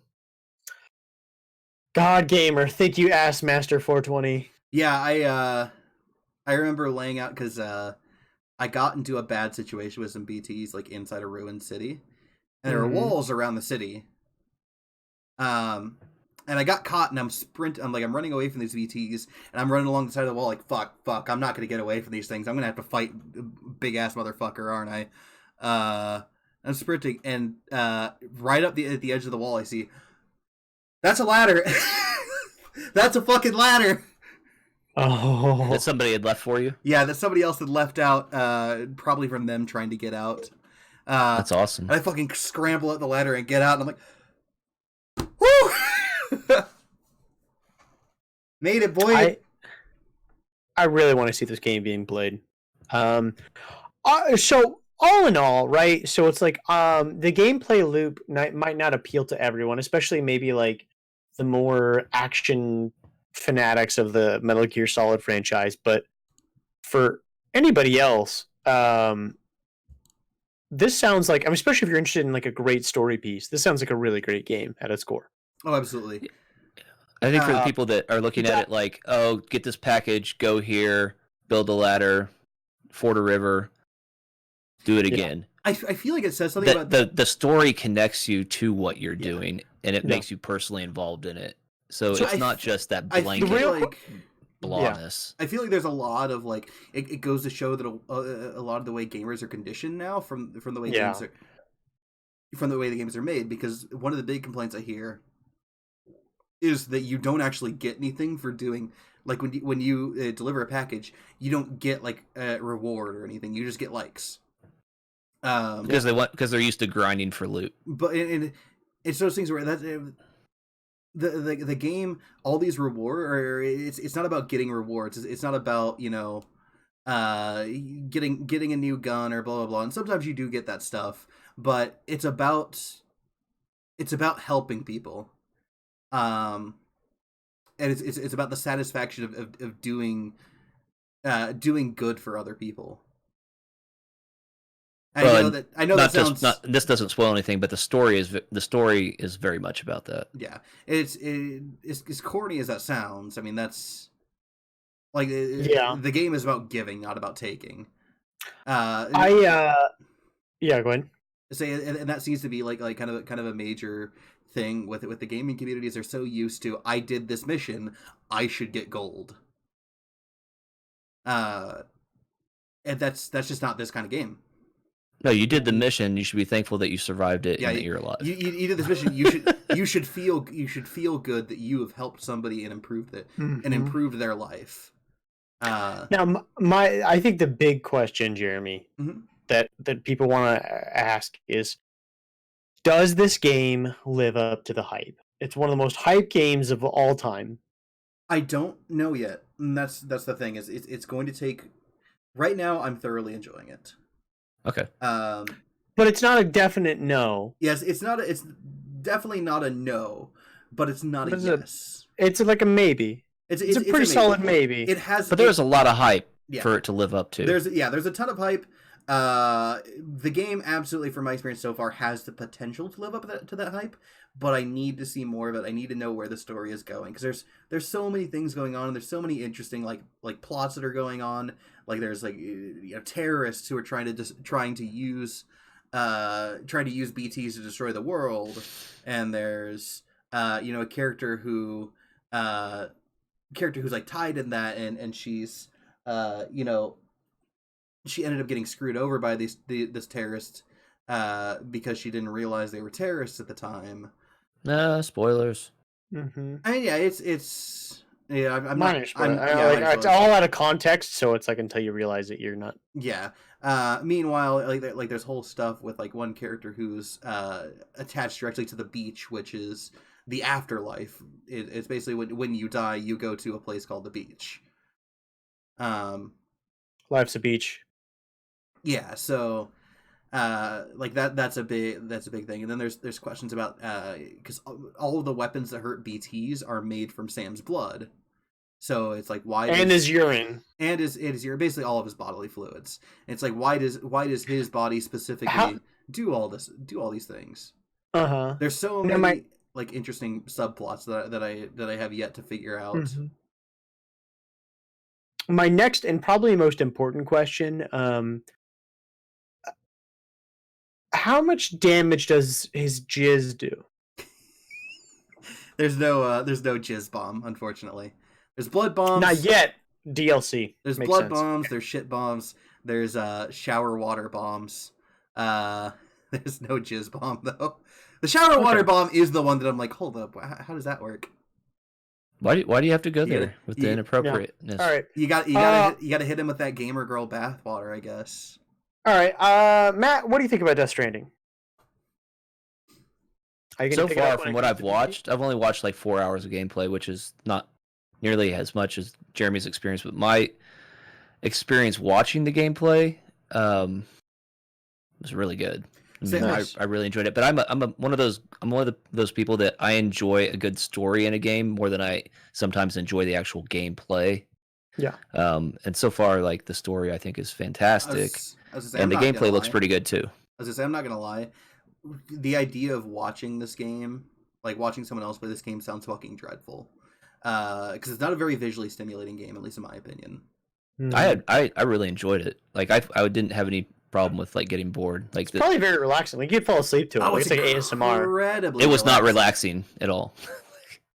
The entirety of the gameplay that I watched was not relaxing. At least it was very intense. When you're not being jumped, my experience has been very relaxing. Now I get jumped about once a delivery, unless I do some really efficient routing.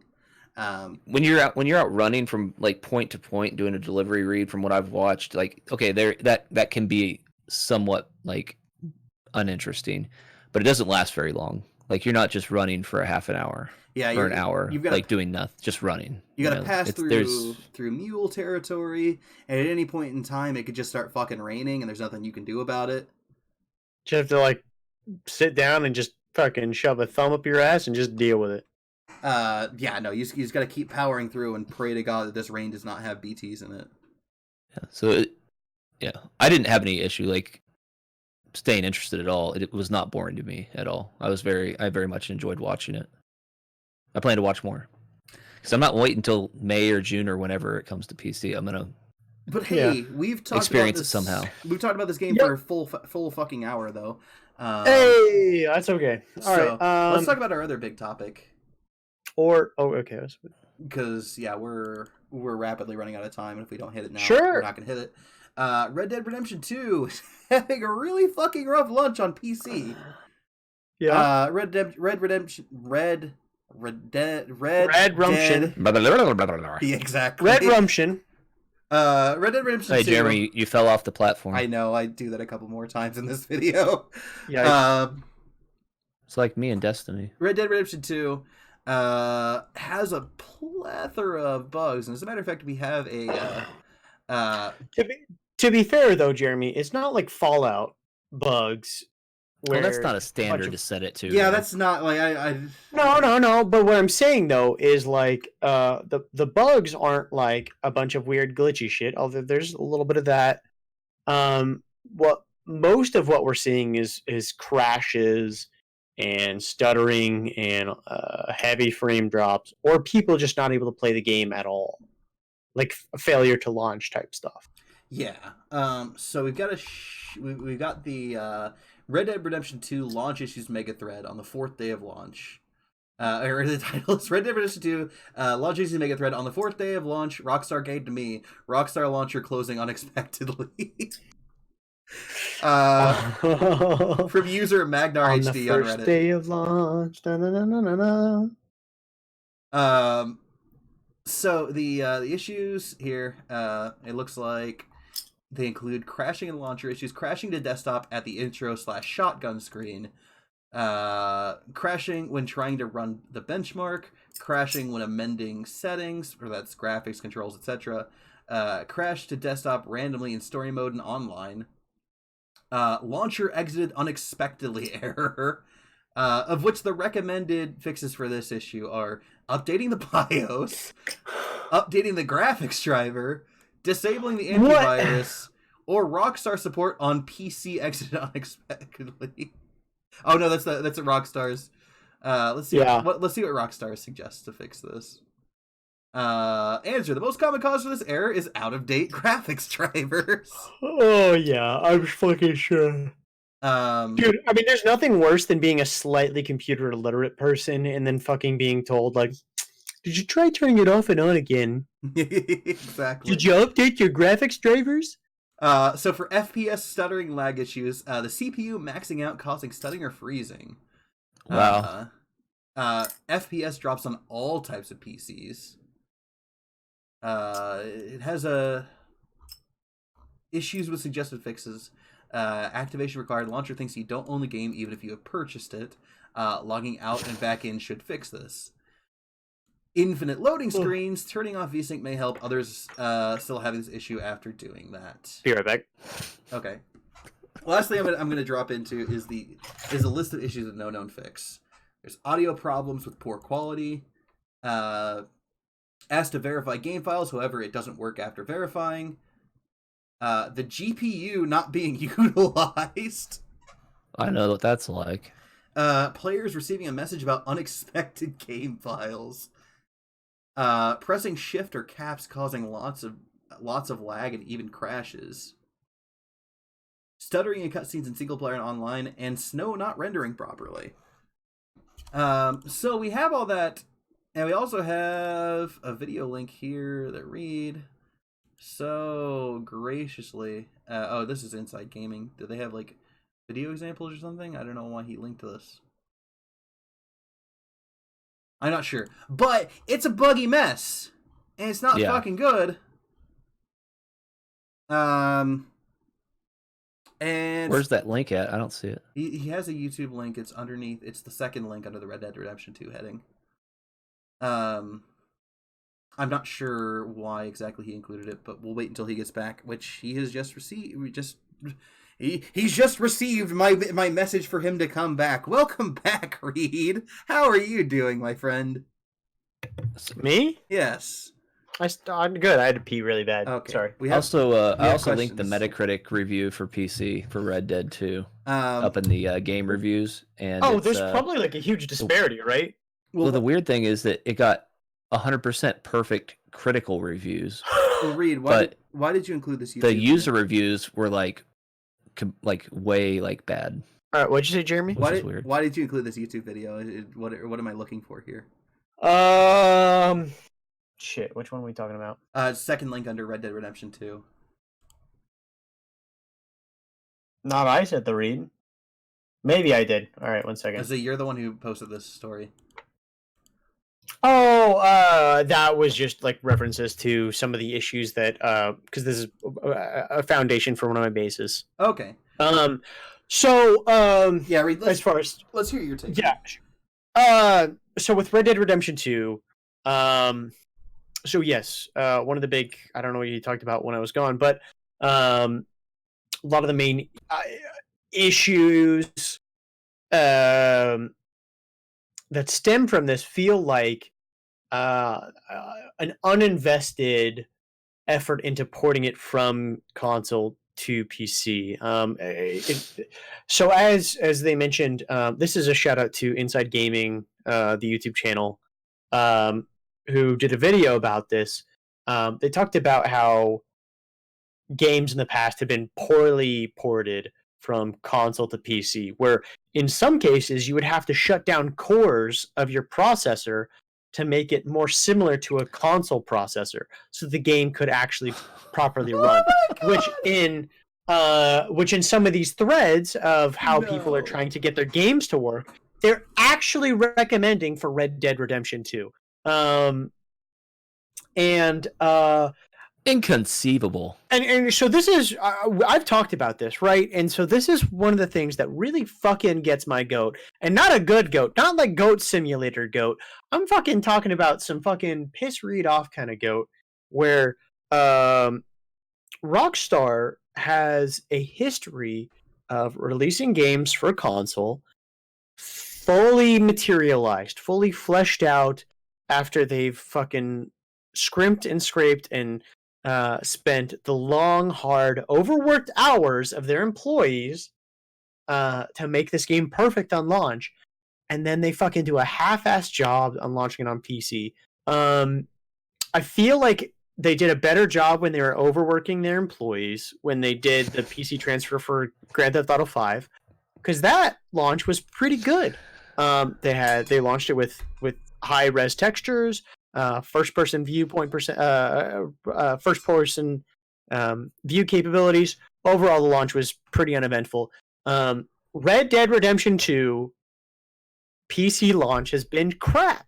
So many people are experiencing issues with this. I just have to say, I liked it way better when you treated your employees as slaves. What the fuck, Rockstar? Why did you they have the option. They don't want to spend the extra money, so they overwork their employees and don't pay them any better. my other But now fucking they're not beef doing that is anymore. that But they're not they- investing any more money. they intentionally delay the PC launch, not because of Technical problems. technical problems, but because they intentionally want you to spend more money. Buy it right? twice. They want you to buy it twice, right? I mean, in reality, they've already made their money, so they don't really give a shit at this point. Yeah, but and I get it. Like from a business perspective, like more money is more money. They can roll over into the next game. And Rockstar has always been known for making high budget, really well developed games, which I love and respect them for. But it's really fucking pissing me off, Rockstar. I want to buy your game once. I'll buy your game once and then I'll pay for DLC after the fact, which you did great with Red Dead Redemption 1. Where's your fucking Red Dead Redemption 2 DLC? Where are my fucking Red Dead Redemption 2 fucking zombies? I don't see them. I really hope they don't do zombies. And why doesn't the PC version fucking work on launch? That's my beef. Reed is mad. Preach it, brother. Preach. Reed's real mad. I don't think he's even actually played Red Dead Redemption 2. No, I've been waiting to play it on PC. Guess what I can't do, Jeremy? It's shit. The game is shit. No, Reed. The game is great. To... That's the fucking frustrating thing, Jeremy. Is they this isn't like some Fallout 76 shit where they fucking made a game, made like an ass game, and it's playable, but the game is shit. Reed, all you have to do is like just shut down, it's not like the so cores Fallout in your 76 processor and make hold up. 15 to 20 different tweaks in your computer, and it'll run fine. Fallout 76 is one of those things upset. where it's like I could see the potential, and I was pissed off at Fallout 76 for fucking having the potential and then fucking not seizing it. Red Dead Redemption 2 is like the logical conclusion of making a Midwest, like a Wild West game, and making it as realistic and awesome as possible. But I can't play it. I can't, right? I could play Fallout 76, but I don't want to. I want to play Red Dead Redemption 2, but I can't. And that's my problem. At least Fallout 76 let me play something. And I had some fun with that. What the fuck can I do with Red Dead Redemption 2? It doesn't matter how good your game is. If it's times 0 hours played, it's still 0. Fallout 76 might be a fucking 6 out of 10, but I still played that for several hours. So 6 times 20 equals a number. Did you buy it and weren't able to play it? I want Red to, Dead? but He's actually mad. Yeah. This is the most upset I've seen Reed in a fucking while. I just You should hear him. I just turn it when up. you're not around. Yeah, just talking shit on me all the time. No, Mm-hmm. no. Yes. No. No. Jokes aside, don't talk about your friends behind your back. Because if you hear somebody talking about your friends behind their back, they're probably talking about you behind yours. That's not it. Don't do it. Well, it is, because that's what we do with you, and you do it to us. That's fair. I do talk shit about you guys behind your back all the time. We have a whole different chat. True friends take their problems to their friends' faces, right? Yeah, it's better to be straight up with your friends instead of being some backbiting fucking mean girls half-ass bitch. Clip it. But unless you're worried about hurting your friends' feelings, and then you should just harbor that. No, you should just hold that in and let it fester until you're ready. Until you burst. fucking explode. Oh, all right. So that's my beef with Red Dead 2. It's not so much of potential that was unseized; it's potential that it has untouched. I don't know. Yeah, whatever. You get it. Untapped. There's no potential. It's seized its potential, but it's fucking locking it behind the gate of fucking underdeveloped port. So, yeah, that's it's bad. It's no good. It's very bad. It's no good. Very sad. Trust me, I want to complain about the microtransaction system in the multiplayer, but I can't because I can't even play the multiplayer. I love it. Maybe they'll release. I love the idea that that's what you were getting excited for. Like you're getting ready. I can't wait to complain. Oh boy, gonna be shitty. Boy. Gonna be shitty microtransactions. Can't wait to buy loot boxes. All right, Reed. Well, this is what you have to look forward to. What they'll do is they're going to release a roadmap of fixes of how they're going to fix it throughout the next year. Well, speaking of and then fire their director of fucking. Yep. Shout out to Anthem, by the way. Oh my god. Speaking of shitty microtransactions, though, Fallout 76 did some more dumb shit. No, not another Fallout 76 story. We got another Fallout 76. This has become such a meme. I know. I swear to God, Jeremy, you fucking hunt for this shit. I go digging for news stories. I didn't even see this shit. You fucking have contacts on the inside. I just like. To be fair, it popped up on the front page of my YouTube. I've got a finger to the pulse of the Fallout 76 community. I'm just finger to the pulse of my suffering. Continue. All right, so Fallout 76. This story started innocently, as innocently as Fallout 76 can be, with a single post 1 day ago from user Nordrin on Reddit. Bethesda banned the creator of Fallout 76 interactive map and refused to cancel a Fallout First membership. With a link to the map76.com. Pretty sure at this point Bethesda just gives no more fucks, if they ever did, about his player base. Quick summary, he got his account banned after he informed Bethesda of an exploit. Now they just ignore him. Looking... Yeah, what do you have to say, Reed? Okay, so one thing is, obviously, this is obviously a very one-sided article. I'm not saying that the situation is a little bit shitty or even very shitty, but I feel like the problem here is a lack of communication from Bethesda, and a one-sided telling of the story, right? So Bethesda might look at something like this, and I can kind of see a little bit of what they're getting at, or well, we don't even know. Yes, we haven't even read exactly what they're. I feel like the people should know. Oh, I'm sorry. Yeah, I'm sorry. Yeah. Share the details. Yeah. Of the. Okay. Yeah. So on the map76.com, which is the official website for a Fallout 76 interactive map mod, at the top of the page when you load it up. You just see this screen right here. Map 76 is officially closed. I am officially shutting down all development and support for all my Fallout 76 related tools. The reason why listed below. Beth banned one of my accounts and won't respond to support requests. I have dedicated a lot of time and resources to this game making tools. This map is just one tool of many. I'm in a group of data miners that mine the game who find and report exploits and bugs. An exploit was leaked about a month ago. On an obscure forum. We discovered it, tested to make sure it was real, and reported it directly to the community managers. Our accounts that we used to verify the exploit were promptly banned. We have been contacting support explaining that we are the ones who discovered and reported it, but have not gotten a response. This has been going on for a few weeks now. My request to cancel my Fallout First membership and request a refund have gone unanswered. I tried to cancel and get a refund for my Fallout First membership because it's not what was promised. From stash boxes losing junk, private worlds not being private at all, the survival tent randomly disappearing, and none of the promised Atom Shop discounts. So far, they're just ignoring my request. He then posted this update. I finally got a response on this. The gist of it, I spent some of the atoms so I can go fuck myself. For buying in quotations here, for buying this car, we are throwing in a gift card to our gift shop. Car is not as advertised. I need my money back. Oh, sorry, you already spent that gift card in our gift shop. Here's the thing, $14 is nothing. It is nothing to me, and more importantly, it is nothing to them. But there are principles here. They charge money for a broken product that was not as advertised, and they would rather lose a customer who was that diehard fanboy that spent hundreds of dollars buying atoms, has purchased 6 accounts, has helped find and fix bugs, has created heavily used community tools, and helped build a community around this game, then give me back my $14. You didn't save $14, you dumb greedy pieces of shit.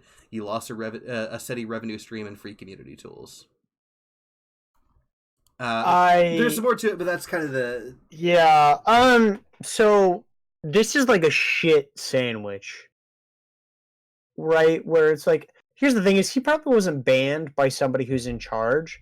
He's banned by some fucking kid who's working for a third party who is contracted by Bethesda to handle all their side accounts or all their customer service problems.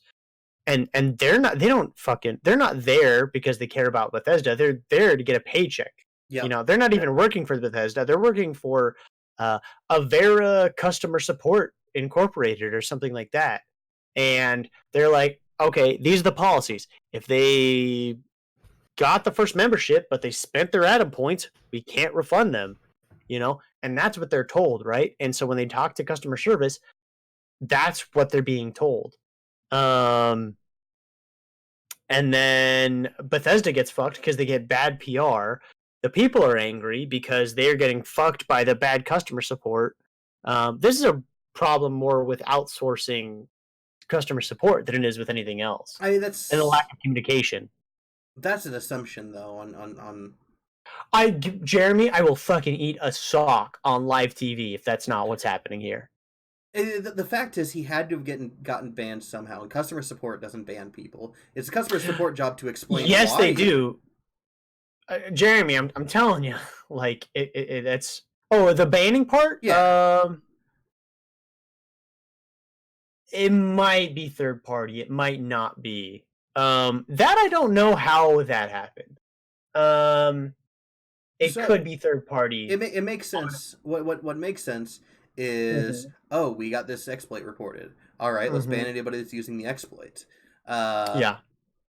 And they end up. He was the one. He was using the exploit because he discovered it. He was testing to make. Well, he reported it to make sure it worked. No, that's fine. Yeah, he used it to verify that it was actually an exploit, and that it wasn't just some. Was he banned because they created a tool that detected everybody that used the exploit and then banned them? I mean, and he just happened to be caught in the ban. Or was it like, oh, this person's reporting the exploit, thus he used the exploit, thus we should ban him? I don't think it had anything to do with him reporting it, other than he brought it to their attention. They didn't ban him because he was the one that reported. They banned him. They banned him after so he reported it. They're like, oh shit. So now we're going to ban everybody that's used this, and they didn't think to exclude him. Yeah, but this is the thing: is we're only getting a one-sided report of this. So, maybe it's just Maybe it's like non-news. No, not necessarily. Well, yeah, it is non-news. Thank you, Jeremy, for bringing it to the podcast. That's what we do. Well, no, because somebody. But here's the thing: is it could be a number of different things. He could have gotten banned because of what I said before. He could have gotten banned because they created a tool that detected everybody that used the exploit, and he only used the exploit because he was trying to for beneficial purposes. But they have no way of determining who used it for beneficial purposes and who didn't. It's possible that they don't like the fact that people are intentionally looking for problems in the game and then reporting them. I mean, yeah, that's like the tinfoil hat theory, but I honestly, I just don't think Bethesda cares enough. I'm not saying that's why he got banned. I'm saying that's why they're not responding to this and they don't really give a shit because they don't want people doing this anyways. It's a fresh article, and their PR team just isn't up to snuff to deal with this. I mean, to be honest, most PR teams in general just don't respond to anything. Very few respond quickly and actively because they're afraid of responding to something. It'll fuel the fire, and then things kind of switching and drawing negative PR to the company. Yeah. Or they just don't respond and it becomes like forgotten. Or I mean, if they respond to something, let's say like, just this is completely just a weird example, but let's say like Blizzard respond to Blitzchung and they're like, we're going to completely reverse on everything that Blitzchung said, and then Blitzchung turned out to be a pedophile terrorist. Then Blizzard looks bad, right? Not to say that. I mean, that's just another quick, simple. Hey guys, I know we unbanned Blitzchung, and it turned out he was a pedophile terrorist, but we didn't fucking which he's know not, by the way. Which he's fucking not. No, of course not. No, but even that logic doesn't hold up in corporate worlds, right? Because they just don't want to ever have anything negative, because anything negative can be leveraged by a small community, because people will pick out that one little negative bit in like online forums and never let it go. They're like bulldogs, and they'll just fucking lock their jaws and never let go. And this is and that's why the whole arena of like video game PR is fucked from so many different angles because the companies are too afraid to do anything, and the people that complain about shit are so overactive that Some of the people. some of the community. Yeah. Some of the community are so. Reed hates the video gaming community. I hate everybody equally. I'm an equalist. Yeah. I think this was worth talking about though, because I mean, it brings up other good issues. Well, it's just that, like, I mean, here's the thing: is it's a fucking dead. It's like it's not. It's like moldy pulp at this point. Is how fucking dead. Well, this Fallout is. first gave us hope that maybe like there was something better to like hope for with the game. God. But now it's just kind of like this shit it's like show. the announcement of a new Star Wars movie. Like it just builds up dread my it. hope just to fucking tear me down. No. Yeah. Let's talk about some more microtransactions though. Oh God. All right, let's hurry through it. I want to talk about some good shit before we All right, end this Jeremy, podcast. I'll go ahead and schedule an extra therapy session for myself next week. Diablo 4 is going to have microtransactions. We got this information from. I'm sorry. Can I take some? Anybody surprised? I know exactly. Well, who makes Diablo 4? What's the Blizzard? The company? Blizzard. Yeah. Oh, yeah. Not surprised. Activision Blizzard. Name one fucking. I mean, name any company that doesn't make microtransactions. That's not an indie company. CD Projekt Red. People that make single player games. Hideo Kojima. Okay. They get a pass because they're their golden boys of video Everybody games. that makes Why multiplayer can't games everybody Reed be the has golden boy, though? microtransactions. If it's a multiplayer game, we just I have look to in the accept mirror, it. and ask myself that Multiplayer question games, every day, Jeremy. Why can't I be the microtransactions. golden boy? Can we agree on Alright. that though? If it's a multiplayer game from now on, they're gonna have microtransactions. No, how, it like- doesn't have to be that way. So- You don't have to. do But it. let's go and do this here. From Skill Up YT on Twitch.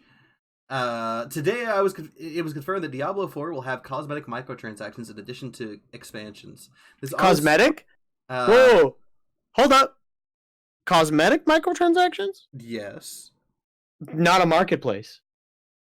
I mean, this is just what's been confirmed for now. Is it's cosmetic microtransactions. All right, I'm listening.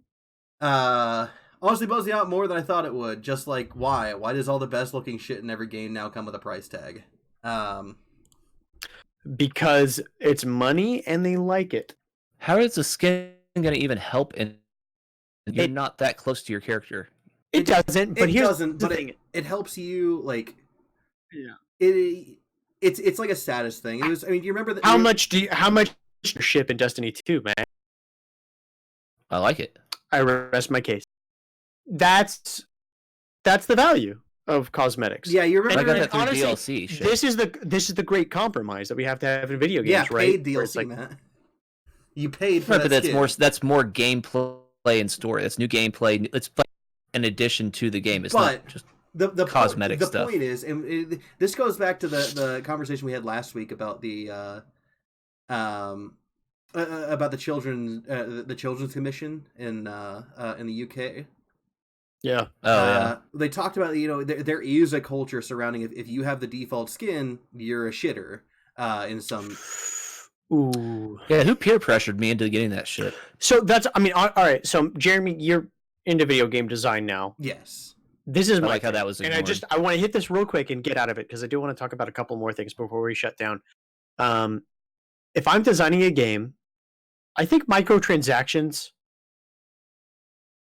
are acceptable. Okay, hold up. Please Oh. don't hang up. Don't hang up. Don't hang me. Don't hang me. If they're cosmetic, Oh no! Did I just mute Reed for having the wrong opinion? Oops. I'm kidding. You're not muted. Oh. You're back, Reed. Um, I unmuted you. good. That's pretty funny. So if they're cosmetic, they don't affect gameplay at all, right? If they're purchasable directly, or in a couple key circumstances where if you everything is out like presented, right? So if you're going to do a loot box, if the loot box contains 10 different cosmetics, every time you buy a loot box, you get only the ones that you haven't gotten before. So there's no repeats. and see if you can still get pretty good looking cosmetics in the game design, right? So if you want to have a decent looking character, maybe you have to grind a little bit in the game for it. But at the end of the day, you still aren't forced to spend money. Obviously, the golden scenario is where you can use in-game currency to buy those cosmetics, but or they just include them in the game. Yeah, or do they just include them? But at the end of the day, at least they're cosmetics. They don't affect gameplay. If you want to play the game and be competitive, you can still do that. So that's my take as far as game design. Jeremy, what's your... I don't. Okay, Oh, so you're just gonna skip me?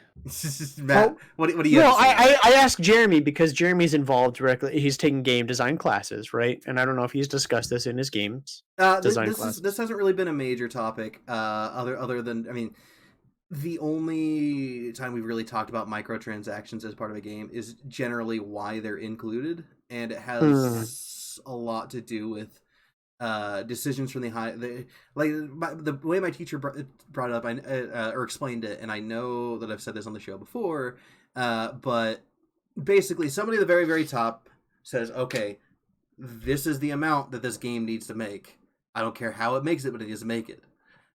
He tells his he tells his next higher up. Also, shit, you still have your... There you go. What I do? Oh no, it was something I did. It was from my joke. You break? I still have that menu up. But then the next person down, who the higher up said this is what needs to happen with the game, goes down to the guy beneath him and goes, okay, the game needs to make this much. And the guy beneath him is like the head, or like one of the lead designers, or like the basically one of the guys responsible for making sure the game is on track. And he says, okay, great, we'll introduce we'll put microtransactions in, because microtransactions have been shown on statistically to rake in this much money. Then the game comes out, it doesn't make as much money as they anticipated.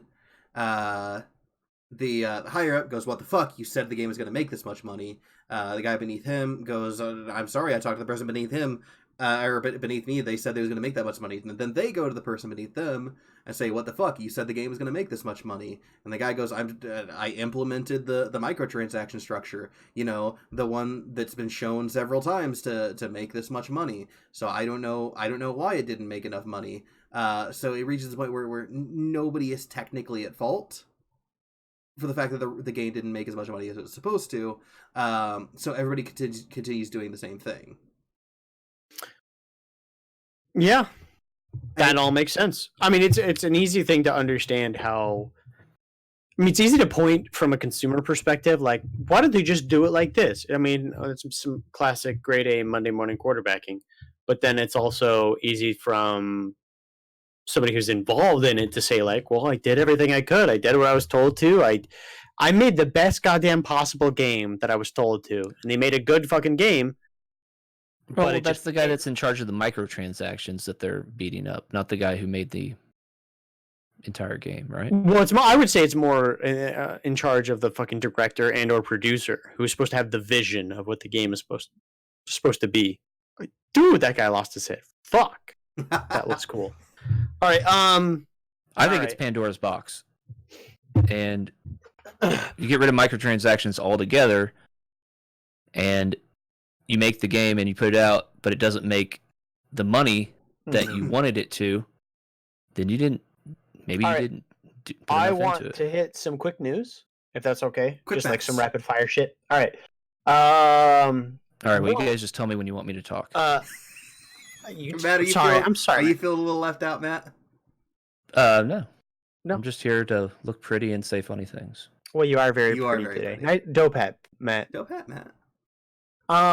One, the Pokedex for Pokemon Sword and Shield was leaked, and we basically got exactly what we thought, which is that the Pokedex is not going to have all of the Pokemon. As a matter of fact, we have a pretty little infographic here. Let me throw it up on the screen. Oh, that's Fallout 76 stuff. That's not the one. All right. Which is kind of what we heard ahead of time, and we were warned about. We already kind of know about it. It's a thing. Next up, Keanu Reeves loved Cyberpunk 2077 so much he asked his character's screen time to double, which is why he has like twice as many lines as anybody else in the game. No complaints here, and if Keanu Reeves loves 2077, I'm gonna love 2077. Hey, Keanu Reeves is my Hideo Kojima. Let's go. Keanu All Reeves right. needs to come onto the podcast. That would be really fucking cool. Yeah, I scheduled him for next week. We'll see. He might have to cancel. We'll find out. If not, we'll delay. In other words, Extra Life is happening this week. It actually happened kind of technically last weekend. But there has been a shit ton of money raised. Rooster Teeth is doing their 24-hour live stream right fucking now. And as of right now, Rooster Teeth, who is on top, has raised they're not on top. I'm sorry. Magic the Gathering has raised 656 million or 656,000 US dollars. Rooster Teeth has so far raised $300,000, but they raised $1 million last year, so I expect that to get a lot higher as the night goes on. So yeah, Extra Life, great charity. They donate 95% of their donations. Like they passes on forward, so only 5% gets used up in administration costs. The League of Legends World semifinals had a 3.47 million peak viewer count this week. Esports, it's a thing. Get used to it. New character got announced for Smash. His name is Terry Beauregard, who's from the King of Fighters franchise. Literally nobody knows who that is, and nobody cares. And most important thing, Age of Empires on Twitter said, Age of Empires 2 Definitive Edition is certainly in the spotlight this week, but we haven't forgotten about all the Age of Mythology fans out there. Now, as an Age of Mythology fan, I'm wondering, when are we going to get ours? Yeah? Definitive Edition? Age of Mythology 2? Bring it! I want it! Give it to me. All right, that's all I got to say. Oh, releases this week. Planet Zoo Tycoon fans out there. It had its issues. It's out. Mario Sonic Olympic Games, Red Dead Redemption 2. We talked about that. And Need for Speed Heat. Who the fuck cares? Next week, Age of Empires 2 Definitive Edition, Astroneer on PlayStation, Pokemon fucking Shield, Pokemon fucking Sword, and Star Wars Jedi Fallen Order. Expect it. We'll be there next week. We're going to tell you if it's as bad as the movies or worse. Find out. Thank you. Love you. All right. I think that covers everything. Yeah. Yes. That's everything. Literally everything. We actually finished with all of our news for one episode. Miracle. Absolute miracle. All right, guys. Any closing thoughts before I do my outros? I'm excited for Death Stranding. I can't wait for the PC launch to be as bugged and messy as Red Dead Redemption 2. And shout out to all my other fellow Pokemon trainers. Let's go get those EVs. Am I right? Some shinies? Let's go. Matt? Got anything? Good. All right. In that case, thank you guys so much for watching the Not Important Gaming Podcast with Jeremy, Reed, and Matt. You can find us here every Saturday night at 8:30 Central Time. That is 6:30 Pacific Time. At twitch.tv/NIG Podcast. That is NIG specifically. Don't get it twisted. Don't add us. You can also find us on YouTube at youtube.com/notimportantgaming, where we're finally getting around to uploading our episodes actually on Twitch. I've also got a video coming up here very shortly in the next couple of weeks. I got my filming done. I need to get my B-roll recorded, and then I can sit down and actually edit everything. So in the next couple of weeks, that should be done. We'll have a video on cereal box games, guys. So get excited for that. And lastly, you can find us at Twitter at @GamingImportant. That's Reed's wheelhouse. Reed, what's going on Twitter? You know, let's be honest. I haven't fucked with that shit for a long time. I need to fix the name. We're in a transitional period with everything, so expect some great new things. You need to, Reed. You need to fix it. Yeah, well, you know. Thanks, Jeremy. We'll fucking deal with it, and I'll have a podcast, and you know, it's not some fucking problem. All right. So, thank you guys again one last time. That's twitch.tv/NIG podcast. That's youtube.com/notimportantgaming.